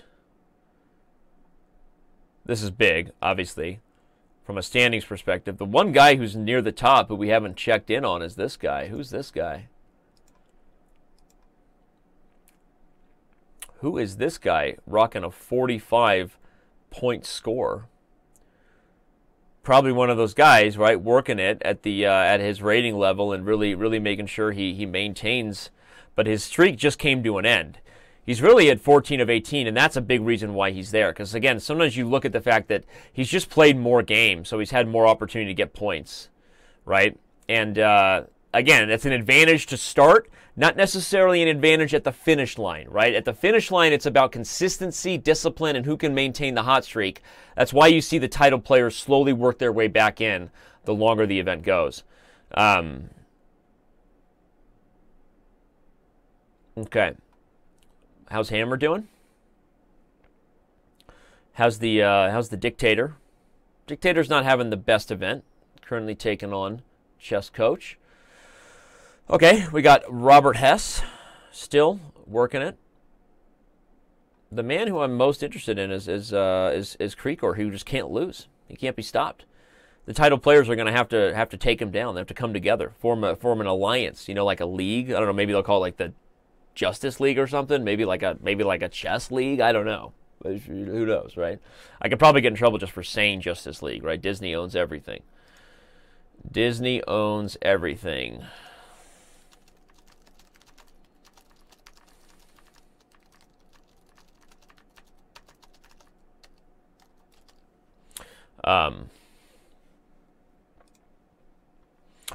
Yupper doodle scoodle. Checking in the chat. We got game over, bro. No, anybody can play in the event. Not 450 people are streaming game over, bro. You're only eligible for prizes if you stream. So anybody can play. And obviously the mass majority of people are not streaming. But if you want to be eligible for prizes, you have to stream. Those are the rules. That's how the game is played. And at the chess directory, twitch.tv/chess, you can see all those who are streaming. And we certainly encourage you to check them out.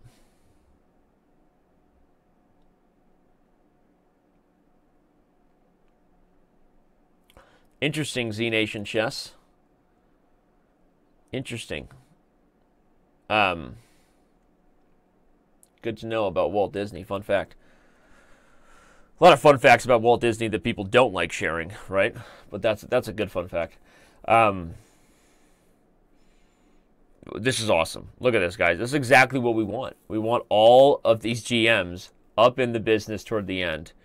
And that's going to give us the most entertainment possible. As, you know, a lot of players who are also going streaking against players of their username. Sometimes it's usually better to go streaking with other people. It's more fun to go on a streak with other people and not alone. Just a pro tip. Streaking pro tip. You're welcome. Ooh. Eric Hansen taking on Eric Adu. That's a long-time Diamond member. Well-known Diamond member. Most Chess TV chat shows. Not here because I haven't seen him in this chat because he's busy playing. And doing pretty well. Rocking a 30-point score. But what does Hansen need to do to get back in this? Well, first of all, he can't afford for this streak to end. As long as his hot streak stays hot, he will continue to gain bonus points. And that's going to give him a chance to catch up. There's still 35 minutes left. But with Krikor having not lost in 13 games, it's hard to imagine anybody stopping that train right now. I mean, he's rolling, and he's about to win again. On the attack, on the prowl, use the G file, and here it comes. I like it. I like it. I love it. See, the way the algorithm works is... no, I'm kidding.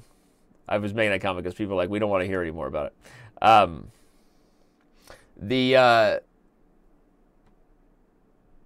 Sorry, getting distracted by a team member. Okay. Yeah. Again, this is going to come down to which of these players can perform better against the other and maintain their streak long enough. I don't think that Krikor's 16 of 17 is uncatchable. I think that there's some action still to be had here. People can jump back in it. But it's going to be close. Okay, so who has a chance? Let's see. Grandmaster Jon Ludvig Hammer. Better here. IQP. That should be a positional lesson for all of us. He's probably going to do work over there. Rook b8 will have queen to c6, and after trade, d6 and a7 will both be hanging. But maybe he doesn't want to give up the the B pawn. Sorry, the A pawn. The B pawn's falling no matter what. That's a skewer. But he could take here, and if rook takes here, he could go to work on the knight. I'm not sure what that looks like. It looks like rook c1. Okay, so I was right. He's going to bring pressure, and now the black rook has to come to c8. And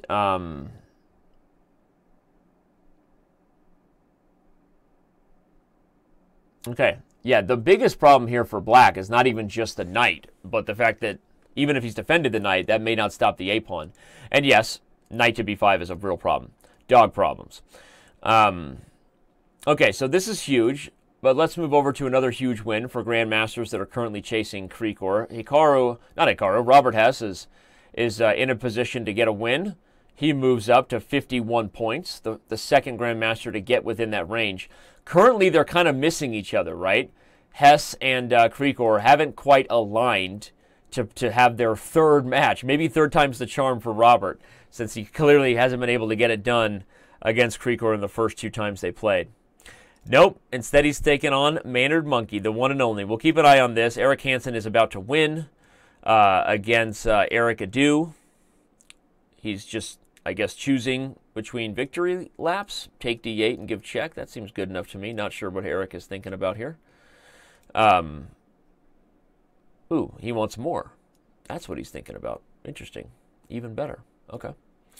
So if Hansen wins this one, he'll jump back into the top 10, which he just did, and is now back in the top 10, actually number 5.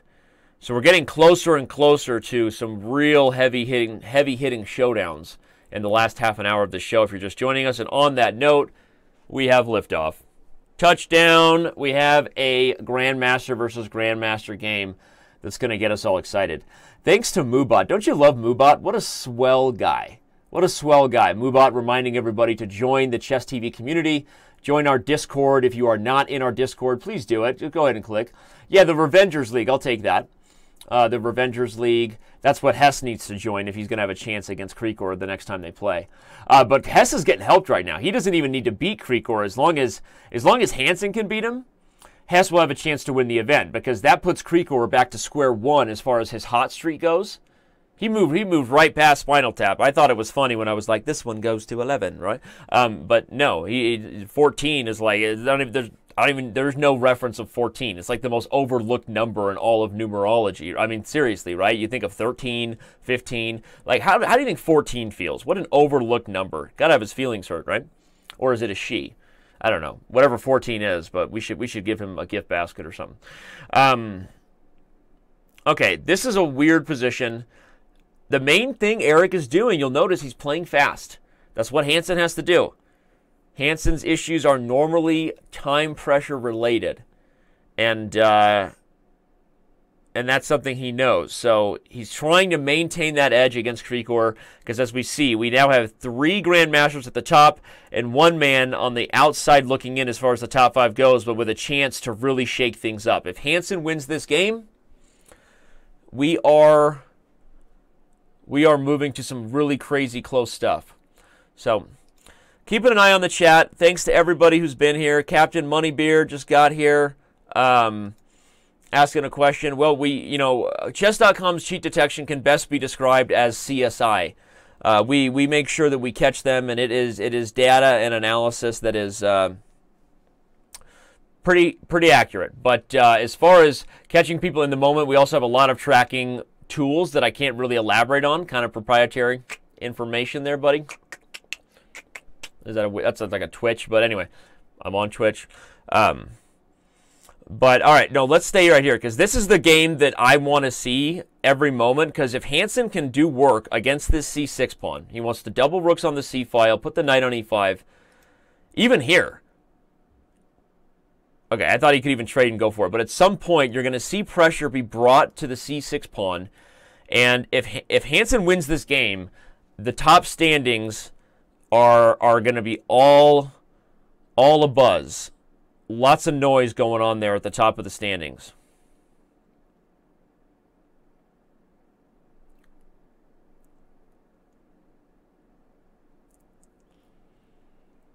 Yeah, Okay, he's defended. Bishop b4 is coming for Krikor, though, but I think he could even just play queen c1, because even with the queens traded, white's better.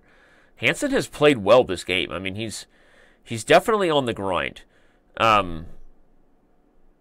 Okay, how's he going to work the c6 pawn if the knight goes to b4? He'll play rook to c4, and then I guess the biggest issue is that c6 can't be stopped. Yeah, he plays rook c4, and there's no real way to stop the pawn from falling. If Krikor can force an obstacle bishop type of endgame, that's his best chance to draw, which still brings Krikor's hot streak to an end, but at least he gets some points on the board. So with Grandmaster Robert Hess, we haven't been covering his last 2 games because we're focused on this GM on GM action, but Hess has moved into position to potentially overtake Krikor without even having to play him. And if you're Hess, that's a good thing right now based on how this show has gone for him. Again, if you're just joining us, Robert lost the first 2 times that they have already battled in this arena. He's going to bring the knight to e4, which is probably smart. The thing that Hansen's doing here is he's not just in a rush to get this pawn. He's considering knight takes h5. Okay, but he goes queen g5 first. He even had knight takes h5 right away. I wonder if he should have played it. He paused there while I was about to go on this positional sort of rant about knight e4 and how Hansen is playing principle of 2 weaknesses. He's poking at the king side. He's not in a rush to go get this weak pawn, which is all true. But really, Krikor got overly aggressive with this move h5, and I think that Hansen maybe should have just sacked immediately. He's going to play queen g4, and Krikor has a big decision to make in regards to whether or not he can take that knight. Queen f4, maybe even better. He's going to play knight f6 check now when he gets out of it. Yep, I think Hansen's going to go on to win, and we are going to see a shakeup at the top of the standings. You can even just take on d5 now. I think he should have taken. If pawn takes, I'm not sure Eric saw that he had rook c7. I think taking was better, because if e takes, then it's really bad. You can move the rook, and then white constantly has queen e5 checks. All right, so this is a, I mean, if you want to talk like a high-quality blitz game, Eric knew this was a big matchup, and he brought his A game, all right? So seriously, like even for educational purposes, I would recommend anybody who wants to learn chess should back up and review this game. Super high-quality game. Eric strangled the weak c6 pawn, took advantage of weaknesses on the king side, really poked and prodded for more opportunities. Here comes e4, and the game's over. Krikor's gonna probably just resign here, and look at that. We have a shakeup. The man at the top is no longer on fire. His winning streak comes to an end at 14. From now on, 14 won't be overlooked as a number in Krikor's book. You know what I'm saying, right? Krikor, LOL.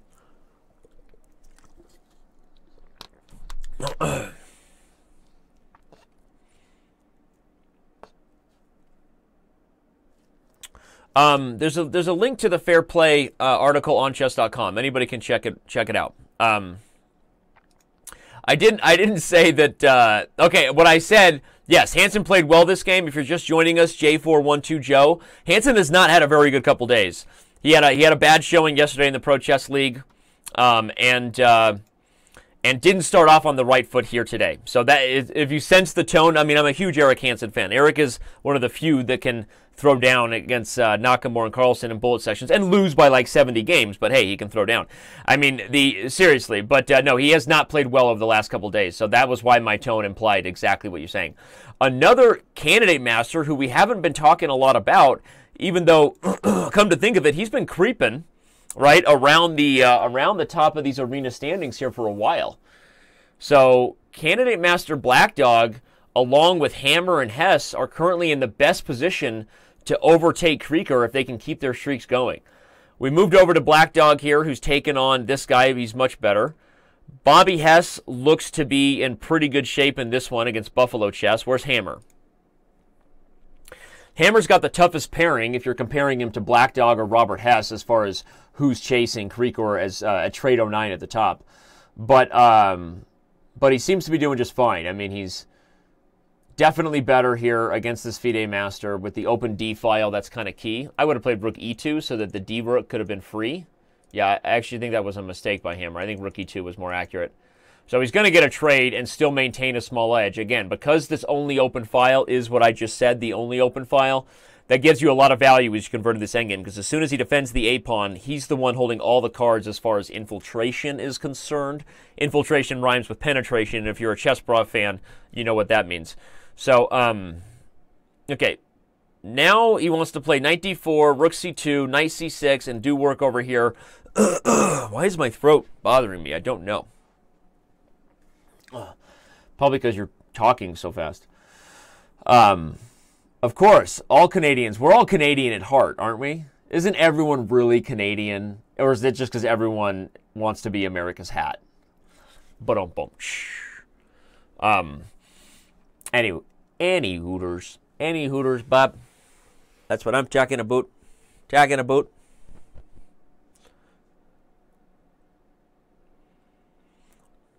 Yeah, this is a big one here. So Hess is going to take down Buffalo Chess any moment, and he's going to jump up. Look at that, 59. He is right on the heels of Trade 09, but Hammer's not too far behind that, assuming he can get this one. At this point, you notice they've really slowed down. They're willing to grind out these end games, long technique. Rook and knight needs to outplay the other rook and knight, because you don't want to lose your hot streak this late in the game. You won't be getting the bonus points, and that'll be devastating. Eric Hansen needs to win here to continue his hot streak, currently at 8. Trade 09 is looking to start a new streak, but not in the best position to do so, actually. This isn't going to be the easiest one to win, and even if he does, it's probably going to take a little while to win this rook ending, I'm guessing. So where is Black Dog 30? Because he is, that sounds like some sort of new yoga position, right? Down dog, humble warrior 70, Black Dog 30. Feel like I did that in last week's yoga class. Okay, Black Dog 30 is getting dirty, okay? Hashtag rhyme time, because he is going to win this one, move to 59 points, and be there amongst the other title players in the end. He really is. With only 22 minutes left, you would say that Candidate Master Jaded90, who was there a few games, if you're just joining us, he was there at the top, but his hot streak is too low. He's not getting bonus points at this point for victories, which is going to hurt. Okay, so did Hammer clean up? Hammer looks like he's about to clean up with only 4 seconds for his opponent. Hammer will move to 59 points. We're going to have a photo finish here. Seriously. Hansen won, so he's at 55. He's not too far behind the leaders. It's going to be hard for him to overtake so many people, right? But the leapfrog could happen, right? It could happen.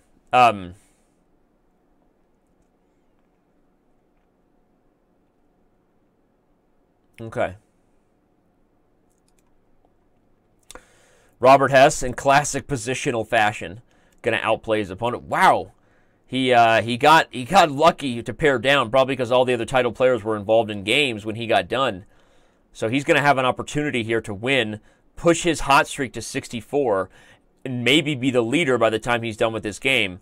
Because Krikor, even though he's at 62, as we've seen, right, he's only just starting his new hot streak, not even really involved, but actually involved in a big game anyway, right? We see these two players right at the top getting paired just as they should, and probably the biggest game of Black Dog 30's arena life. Not the biggest yoga position he's ever done, not the toughest, right? Those are always like the half moon positions when you're on like one ankle and you're like, yeah, right? And you're like, I can't hold it anymore, coach. And she's like, I'm not a coach. This isn't CrossFit, Danny. This is yoga. Happens all the time. Yeah, Black Dog 30 is... I feel like Black Dog 30 is going down.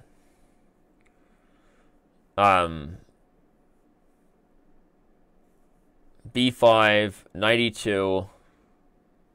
Yeah, he's losing the C3 pawn. And with it, much more likely. Pausing to check out the chat. Thank you to all of our Twitch subscribers. If you're enjoying the show, let us know in the chat. You can sub too if you want, but let us know. Chess Torin, rocking the Chess TV chat all day. Diamond members. Gold members, Daniel Evans. Using some foul language. I'll mute you later, buddy. Just kidding, buddy. Maybe, though. I don't know. What do we got here? Yeah, Krikor is breaking through on the queen side. The real problem for Black Dog 30 is his inability to complete development, right? This is a problem. Hammer is probably, again, getting a little unlucky as far as tough pairings go. Eric Hansen playing down and in a pretty good position right now up the exchange. Looks like he's going to move to 59 points. And maybe I shouldn't speak too soon to say I don't know that Hansen could come back and win this, but he's running out of time on the total game clock. He needs to move quickly. And now at 59 points, he's close, but there's just a lot of other people in front of him. Hess won and officially has moved to the top of the leaderboard, rocking the Spinal Tap. Speaker goes to 11 hot streak. Okay. And again, he's managed to avoid the other title players right now because of the way the timing of his games are working. So he has a chance to push his hot streak even higher. And Hammer also still riding a very good streak of 7 with a much tougher opponent, but still looks to be in decent shape. He's got the knight coming to d5. Did Hansen start his next game? Yes, he did. Hansen's here, looking to win and win quickly. 18 minutes left in the total arena clock. The clock will end, and at that time, the bell strikes midnight. You will turn back into a pumpkin, Cinderella. All games end when the arena clock ends, so you are literally racing against the clock. Right now, these players are competing for cash prizes. To be eligible for the cash prizes, you have to be streaming. This is the Arena Kings event, in case you're just joining us. Reminder, that's what we're doing here. That's what we're doing here, right there. Yep, take it in. But Hansen, of course, is streaming. And he's also doing work here in this game. I like it. I like it a lot. He can bring the other rook over and come and bring the bishop in. Black is considering whether he should take, but now knight g5 is coming. I mean, this is exactly what Hansen needed. He is going to rock this guy. Like Eric is on a mission right now. Like, I don't know what kind of music he's listening to over at the Chess Bros channel. Maybe he threw a chair earlier in the show and that got him all fired up. I don't know. You never know with those guys. But seriously, he is on a roll, and he's going to move to 63. And again, Robert has another player. Robert is trying to push that streak as high as he can before he runs into his next Grandmaster, who may be able to challenge him. Not to say he wouldn't beat any of the Grandmasters in the field, but at least we know that's going to be a much tougher battle. Obviously, we saw that Krikor did manage to beat Black Dog 30 and get back into second and kill Black Dog's streak. So Hess is helped out by that. But there you go. You've got Hansen and Krikor now chasing Robert Hess. Hammer is in a tough battle here, but it's worth making sure you win, right? You got to grind out these games and get the win, because at this point, if your streak comes to an end, you'll have no chance to win the event. Hammer's style tends to be so accurate and so positional in some ways that I think sometimes it takes him longer to win than it does guys like Eric Hansen. When Eric is rolling, he's just like crushing people, right, with his very aggressive attacking style. So I think that is like a slight hurt for Hammer as far as stylistically in this format, because he's not winning games as quickly as the other guys are. And he just blundered. Okay, queen f5 check was winning on the spot. He missed it. Queen f5 check, queen g6, you trade queens and get a queen. Now Hammer's going to win. He did it. The streak will continue. Hammer is still going streaking through whatever gymnasium he wants. And, okay, white is just pre-moving the bejesus out of this, but it's over. Again, he's just pre-moving it. It's over. Okay, now black can also pre-move and it's over. Sometimes you have an advantage on the clock when you can pre-move and your opponent can't, because they're worried about winning the position, but not in this case. Hammer wins. He moves to 64. The one non-titled player who's managing to stay with the field is this guy, Pollock 007, who is rocking a pretty good streak of his own. Not quite Bobby Hess level, but close. Actually higher than Bobby Hess level, yeah. I meant to say not quite Krikor's level. It got to 14. Okay, so Krikor has a game that, oh my gosh, he's about to win. Thank gosh we just went to it, because that's a discovered check there, kids. We just saw a checkmate. Can someone clip that moment? Nothing like switching to a board, catching the checkmate, drop the mic, dip, Bob's your uncle, throw the water, you get it. Dip. Every time I do that, it explodes. Okay, hold on. I'm so old. Oh, old man. Okay, Eric Hansen won, but he's now got a tough pairing here against the Polish. What is going on? He blundered. Oh, Eric. How did this happen? It all comes crashing down with 15 minutes, and with it, Eric's chances of coming back to win this event. I don't know what happened in this game, but let's find out, because he just lost his chance, and he just resigns. What happened here? He played a Grunfeld. Did he just blunder? Okay, e6 is not a good move there. He goes into the really sharp lines of the Grunfeld and just blunders the exchange with bishop b5. Wow. A heartbreaking loss for the chess brawl leader, the fearless chess brawl leader. Trade 09, working his winning streak, back in the game. Okay? And Hess is in a bit of trouble here. Okay, is he winning? He's not winning. Hess met his match here and is going to be slowed down by this 2100 player, down on the clock, down on time, and that's what happens, right? The streak, if it comes to an end, I don't know that Hess is going to find a way to catch Krikor in the meantime, right? Almost leapfrogged him a little too soon. Yeah, this is a rough one for Hess. So he got taken down to Chinatown in this game, which means probably the last Grandmaster with a chance, and he just won very quickly, is Hammer, who wins and starts again, and at 68 points and a hot streak of 9, Hammer is in a position to leapfrog Krikor. It is possible. But again, we've also got these non-title players that are up in this bees. And still with a chance. Let's see what's going on with these guys. Let's follow this guy. What's going on here? He's about to go down.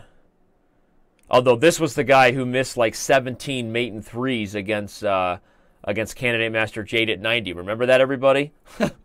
Go ahead and go into our clips section and look at worst game ever, and you will see that this guy is now the stuff of legend for missing a few mate and ones, a few dozen mate and ones. Obviously exaggerating, but only slightly. So, and losing the game. So it wasn't like he lost some mate and ones, like missed a mate and two like Magnus did in the Pro Chess League, but still won. It wasn't like that. It was a serious, serious problem. But okay, he's going to win this one, and he does. And with it, he helps out all of the players at the top of the standings by beating one of the hottest players in the event. He takes him down, and now we have this guy who's one of the other non-title players who's also in the mix, although here he is down 10 seconds and a pawn. So also in a tough position is Mr. POEP, right? You down with PEOPP? Yeah, you know me. You down with PEPOEP? Yeah, you know me. Yeah, that's exactly what he wanted us to do with that username. Okay, but where are the top players? You've got Robert Hess taking on Adam657, trying to restart his streak. You've got Eric Hansen about to get a big win and restart his streak, which they desperately need to do. Then you have the one other Grandmaster, along with Krikor, still rocking a 9-game winning streak, trying to push that thing to double digits, and looks to be in a good position to do so. F5 is a super nice move. There's no discoveries on the queen, everybody, because if bishop check, the queen can take it. So, so Hammer's doing okay. Where did our buddy Krikor go? Here he is. So Krikor in the lead and just got another victory. Has kind of re-grabbed control of the event. After losing it and being leapfrogged by a couple players, he managed to just go back on a new winning streak, right? He was at 14. Now he's won the last 4 games in a row. And okay, the question is, will the timing work out for Hammer and Hess to have one more chance at Krikor, right? Hammer, Hess, and Hansen, right? Because the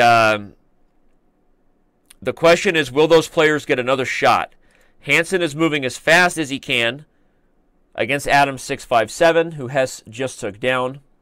Robert Hess starts a new game. Good for him. Rolls down to a 1200. Hammer is still in a position where he's grinding out a lot of games. His style, like we said, it takes a while for Hammer to get some of these victories.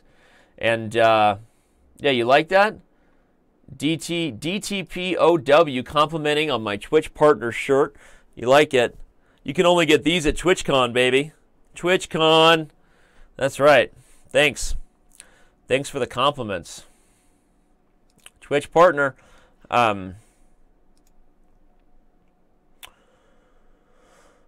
Yeah, this is going to be a wild finish. Hammer's going to win this game. Again, my issue, I think, as far as Hammer's style goes, is like winning first sometimes causes you have to win a few games really, really quickly. So unless Krikor blunders his way out of first, I just don't know that Hammer's going to have it to leapfrog him because his games are taking too long to win. And I'm not telling Hammer to play bad chess just for the risk of trying to win quickly, but you know, it's a tough spot when you're grinding out an endgame and Eric Hansen is checkmating people before move 20, which is probably what Hansen's about to do as soon as he brings up the queen. Okay, queen d2. Yeah. Queen d2, queen e3 check. Bob's your uncle. Hansen's about to crush again. And yes, I predicted those moves. You're welcome. And knight e6. Okay, so Hansen wins again. He'll be back at 67 or 68. But so Hansen is kind of... So Hansen wins, but he's kind of out of it. Hammer is about to win and leapfrog Hansen again, but it's just taking him a little long. Krikor is rolling and on his way to yet another victory. Hess is right there, but he's restarting from scratch because of the big loss that he had to the much lower rated opponent, 2100. So Hess is going to win this one here. He's going to take the rook and then probably try to get a pony into f4. Okay, queen to d4. I thought maybe he'd go for this. But okay, good enough. Yeah, it's actually better than what I was saying because he wants to guard the f5 knight from coming in. So Hess is going to get this win, but it's only going to put him at the 71 range, or roughly, right, with Hammer. So, so we keep a close eye.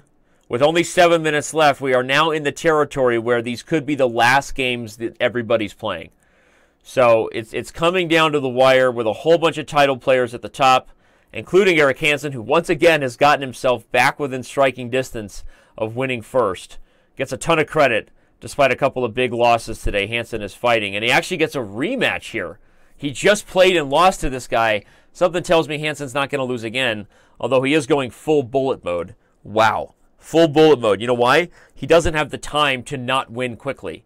Hansen has to win this game to have a chance, and with it, I actually think with that last victory that Krikor just got, he is officially clinched first. He's out of striking distance. There's not enough time on the clock for anybody to catch Krikor. Even if he lost to this FIDE Master, I think we can pretty much say that we know who our Arena Kings champion is on February 1st. This has been amazing, though. I mean, and all these games are exciting. I'm excited to see if Hansen and Hammer and Hess. I'm excited to see if they can all get wins before the event's over. Hess is maybe the closest to doing it, just kind of crushing his opponent. So he's going to leapfrog his way back in, but probably still going to be on the outside looking in regards to the top three. Hammer is...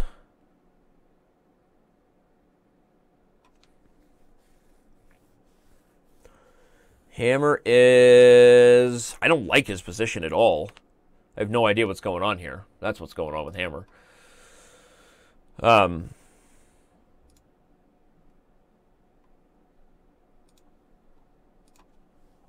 Yeah, Hansen's trying to win fast. Again, only 5.5 minutes on the clock.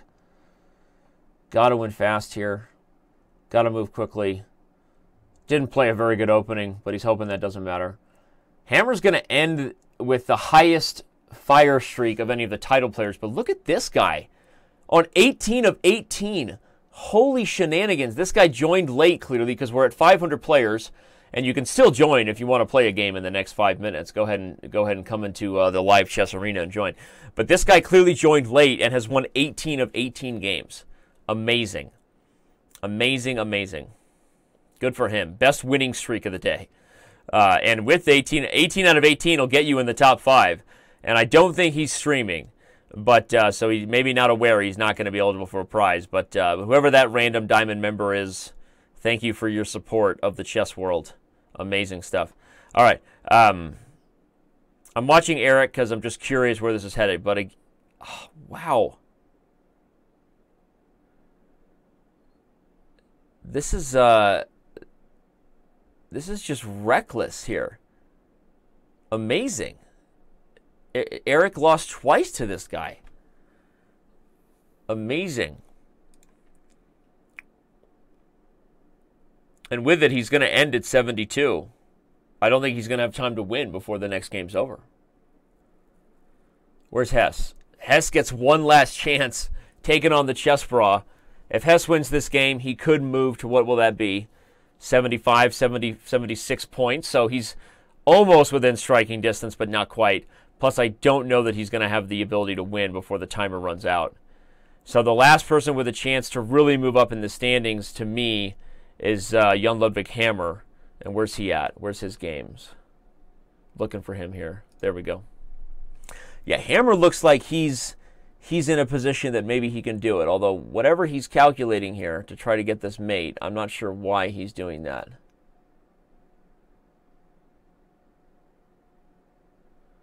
Not sure why he took so much time on that move. Unless this is just not as clear as I thought it was. I thought bishop a3 was really clear, and king d2, we can play d4. That's probably his best way to keep the attack going. At least that's what I'm thinking. So, okay, well, again, with only just under 3 minutes left, you just don't know that this game is going to be done in time. Eric Hansen trying his luck again. Okay, so to me, the one person who can really move up in the standings and leapfrog both Hess and Hansen is Hammer. So let's see if he can do it. Let's see if Hammer can do it with only 2.5 minutes left, only 20 seconds on his game clock, and somehow his opponent found this awesome defensive move, just laughing in the face of danger, Simba style. Says, I don't even care about your discovered check. Who cares? That's amazing.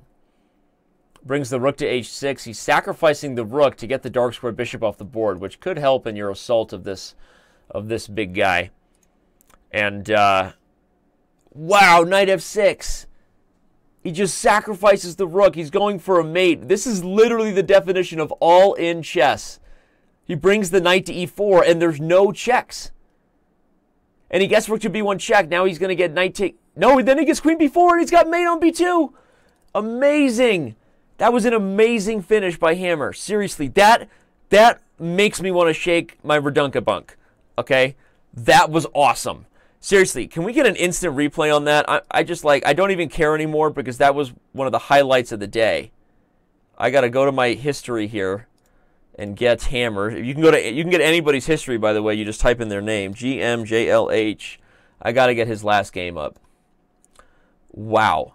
Look at this combination. I don't even care if it's forced. I don't even want to turn on the engine. I don't care.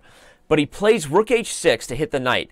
And I know Hammer already calculated this idea. He's deflecting the bishop from the f6 square so that he can bring the knight to e4. It's the only way for the queen to spy on the d2 square, which keeps the king trapped from running out.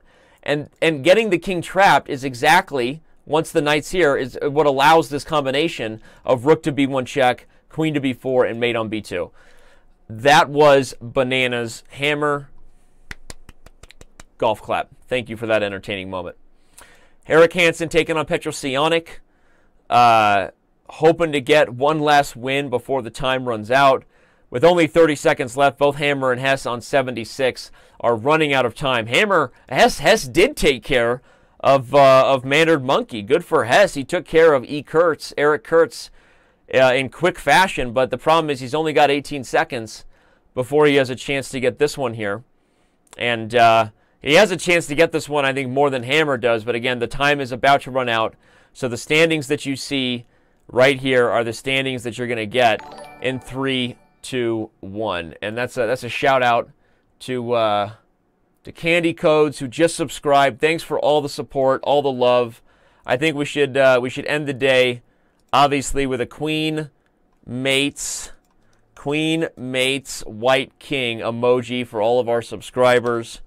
You can, there you go, you see me in the chat. If you are a sub to Twitch TV/chess, get your access to our chess emoticons. And so Queen Mates King, that was nasty by Hammer. He gets my game of the day. But there you have it, 3 streamers.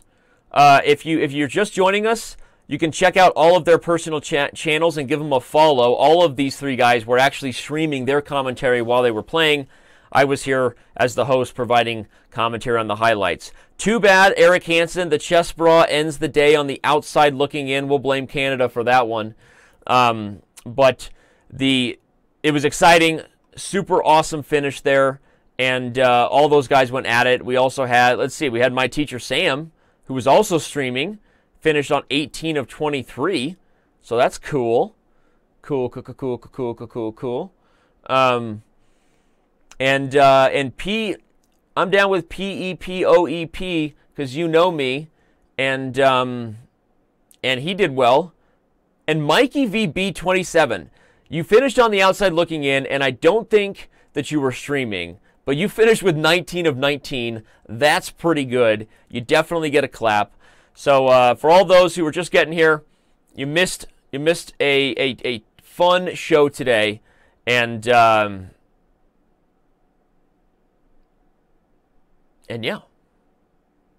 And thanks for being here. Awesome stuff. Checking out the chat. I want to send my viewers somebody's way before I sign out here. I want everyone to go check out. Let's go check out Grandmaster Robert Hess's channel as you sign off here, and give him a follow, maybe even a sub before you go. Peace out, everybody. Thanks for being here. I had a total blast with the Arena Kings today. This is turning into one of the highlights of my week. I appreciate all the love and support, all the chatters in both rooms, Chess TV and Twitch TV/chess. Appreciate it, and I'm out.